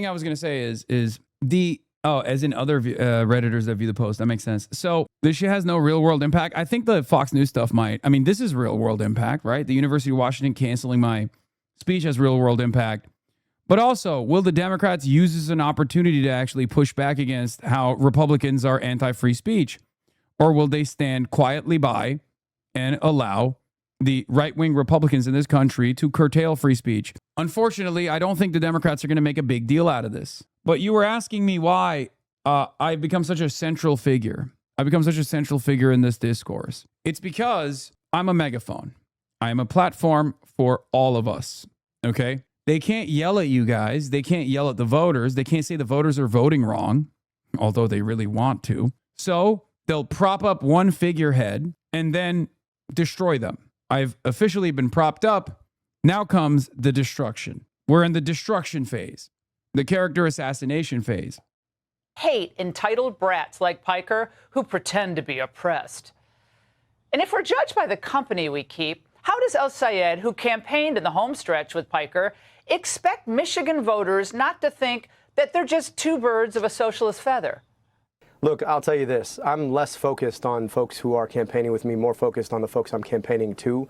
And I think it's important to stay in touch with the folks who you want to elect you. For right now, I'm focused on winning my state. Okay, nice sidestep. But the questions aren't going to go away. The Democrats invited the socialists into the tent, and now they're stuck with them. And as for the DSA itself, its turnout desires are by any means necessary. So if a guy encourages political violence, skates on the edge of that at least, and has a big social media following, well, they'll gladly look past his excesses. Are you comfortable with El Sayed having a close association with him, given some of his past statements? Piker has said America deserved 9/11. Are you comfortable with that association? No, I am not. I think that's a dumb statement. On the other hand, he has a whole lot of followers, and there's a lot of things that he's saying that are making sense to a lot of people. I think, we have to get above cancel culture. Okay, Bernie, cancel culture. Well, Tuesday's result was about the... Oh, we don't get to say that? Only you guys get to say that while you apply cancel culture methods and techniques? Best Republicans could have hoped for. El Sayed didn't appeal to working class voters, and now his campaign reeks of Piker's socialist stench. And by November, all but the most radical in the electorate will see that El Sayed and his fellow hard left Dems, they're going to see them for what they've become. Part of a coalition committed to destroying America and teaming up with our enemies. And that's the angle. Be sure to like and subscribe for all the Fox News latest on YouTube and catch full shows. Tonight, Zohran, Marxist commie Mamdani booed off stage in New York City. Yeah, no, come after the king, you best not miss, okay? Come after the king, you best not miss. Let's be real. Zohran is a fucking media demon. Notice how Fox never brings up Mamdani's success? Yeah, of course they won't. What do you mean? They used to. They used to talk about Zohran all the time. They stopped talking about him because he's been cooking. But there will always, look, the same outlets that fucking generate this manufactured outrage campaigns like New York Post have not stopped coming after Zohran. They'll find moments like this, like a Staten Island police association event or something, right? And he'll get booed because that's not his primary constituency. Let's be fucking real. But it's not going to work. People in New York love him. Wow. Take a look at this.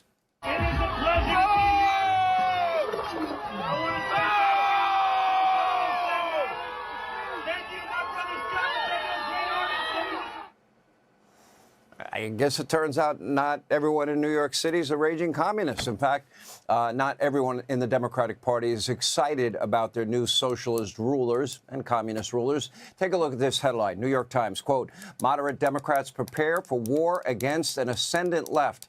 The war started in 2019. They might have missed it. The Washington Post even prepping voters for the very real possibility that a blue midterm wave is not coming. And tonight, after a series of big primary wins for dozens of bizarre, radical, socialist, communist candidates, the traditional base of the Democratic Party, they're not too happy either. Take a look.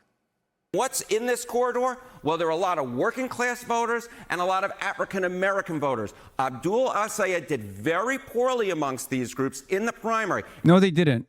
No, he didn't. No, he fucking didn't. It's bullshit. He didn't even do that poorly with black voters in general, which is why it's so crazy that this narrative is set. He did phenomenal with the middle class voters. Okay. Haley Stevens ran the numbers up on under 65,000 and over 95,000. These guys are trying to make it happen. They're hoping that this people back movement is actually going to be despised by the masses. I don't think so. They can keep trying. Here's the problem. They don't understand. They don't understand that they don't have the masses' interest anymore. Americans are genuinely sick and tired of mainstream media, whether it be CNN, MSNBC, or especially Fox News. What is this? It's going to be very interesting to see whether or not he can bring them into the tent come the general election, bring those swing voters with them, because where Abdul Al-Sayed did well, to be honest with you, we're really just college towns. That's where he really ran up the score. Now, this Democratic internal intramural civil war is very real. Take a look at this. If El Sayed wins, I will not vote Democrat. I'll switch over, and I'll vote for a candidate with character, whoever that might be. When you lose Manchin and you lose Bill Maher, and let's see, you lose Van Jones and you lose Mark Penn and you lose John Fetterman, no other elected Democrat, that's telling you a lot. Now, a top concern for many of these voters is Abdul El Sayed's good buddy Hasan Piker. Piker previously called for the streets to run red with blood of property owners. He said America deserved 9/11. He praised Hamas and communist China, even dresses up and pretends to be Chairman Mao. And last night, El Sayed, he won't condemn his good friend or his radical beliefs. Take a look. You need to renounce people like the left-wing streamer Hasan Piker, who was campaigning with you, who was out there in Michigan on Monday night, I believe last night as well. Do you have any plans to do that? Look, I'll tell you this. I'm less focused on folks who are campaigning with me, more focused on the folks I'm campaigning to. Now, another one of Piker's good friends, socialist congressional candidate Chris Rabb, well, he was on this program last night. He has the bluest congressional district in the country, and he tried to talk in circles, pretended not to even know what show he was on, while he's still butt mad, accidentally revealing his true beliefs. Take a look. Do you want amnesty for illegals and to abolish borders? What are illegals? Illegal immigrants, people that didn't respect our laws, borders, and sovereignty, entered the country without permission. Illegally. I don't accept the premise of that question. Do you want to abolish ICE? Absolutely. Do you want to defund the Department of War? We need to radically reduce how much money we're spending with the Pentagon. Absolutely. Would you like to eliminate cash bail and establish a wealth tax? Absolutely. Would you like to abolish prisons and abolish the police? 99% of what police do are not going after the bad guys. Now, yet another DSA congressional candidate from Florida appeared on my radio show today, where, to his credit, he actually answered my question. Seemed like a nice guy, but his beliefs are, well, radical and off the charts. Take a listen. They want to eliminate the Senate, allow Congress to choose the president and judges. Do you agree with that? I would like to see the Electoral College abolished. Do you support eliminating the Senate? Let's start there. I think that as a long-term reform, we do need to make Congress more reflective of a representative democracy. Do you want to abolish ICE? I do. Do you want to defund the Department of War? I do think that we need to radically cut our defense spending. The Pentagon has never been able to pass a budget. Would you eliminate cash bail? I do think that cash bail is a punitive measure that goes against our Constitution. Do you think that public ownership of corporations should be taken over by the government? It depends on what industry. To each American based on their needs from each American. It's so funny because I had the same lightning round with Oliver Larkin. This is messed up. Scott, you have decided to talk about me every night and never to me. And now you are stealing. Now you are stealing my shtick. This is fucked up, dude. This is IP theft now. I'm about to hit him with a DMCA. Based on their ability. Do you support that? I think that's a fine concept. Do you know who said that first? You don't, do you? Please inform me. I will inform you. A guy by the name of Karl Marx. Very enlightening. Now, there are DSA candidates who are deeply misguided, and there are also DSA candidates who want America to be turned upside down and burned. And then there's Francesca Hong, the likely Democratic nominee for the governor in the great state of Wisconsin, has made very bizarre statements about Thanksgiving and white people, and she demanded over and over again that the police be abolished. Now, all of a sudden, she's saying, oh, I didn't really mean it. There's an election coming up. She called for the Senate to be abolished in writing and then claimed that she never, ever said such a thing. Former Obama. This is like 90% slander and defamation. Dog, it's Fox News. What the fuck? All right, let's talk it all. Hewitt warns El Sayed will take down every Democrat in Michigan. Nice. What's happening right now in New York City? Yeah, Mamdani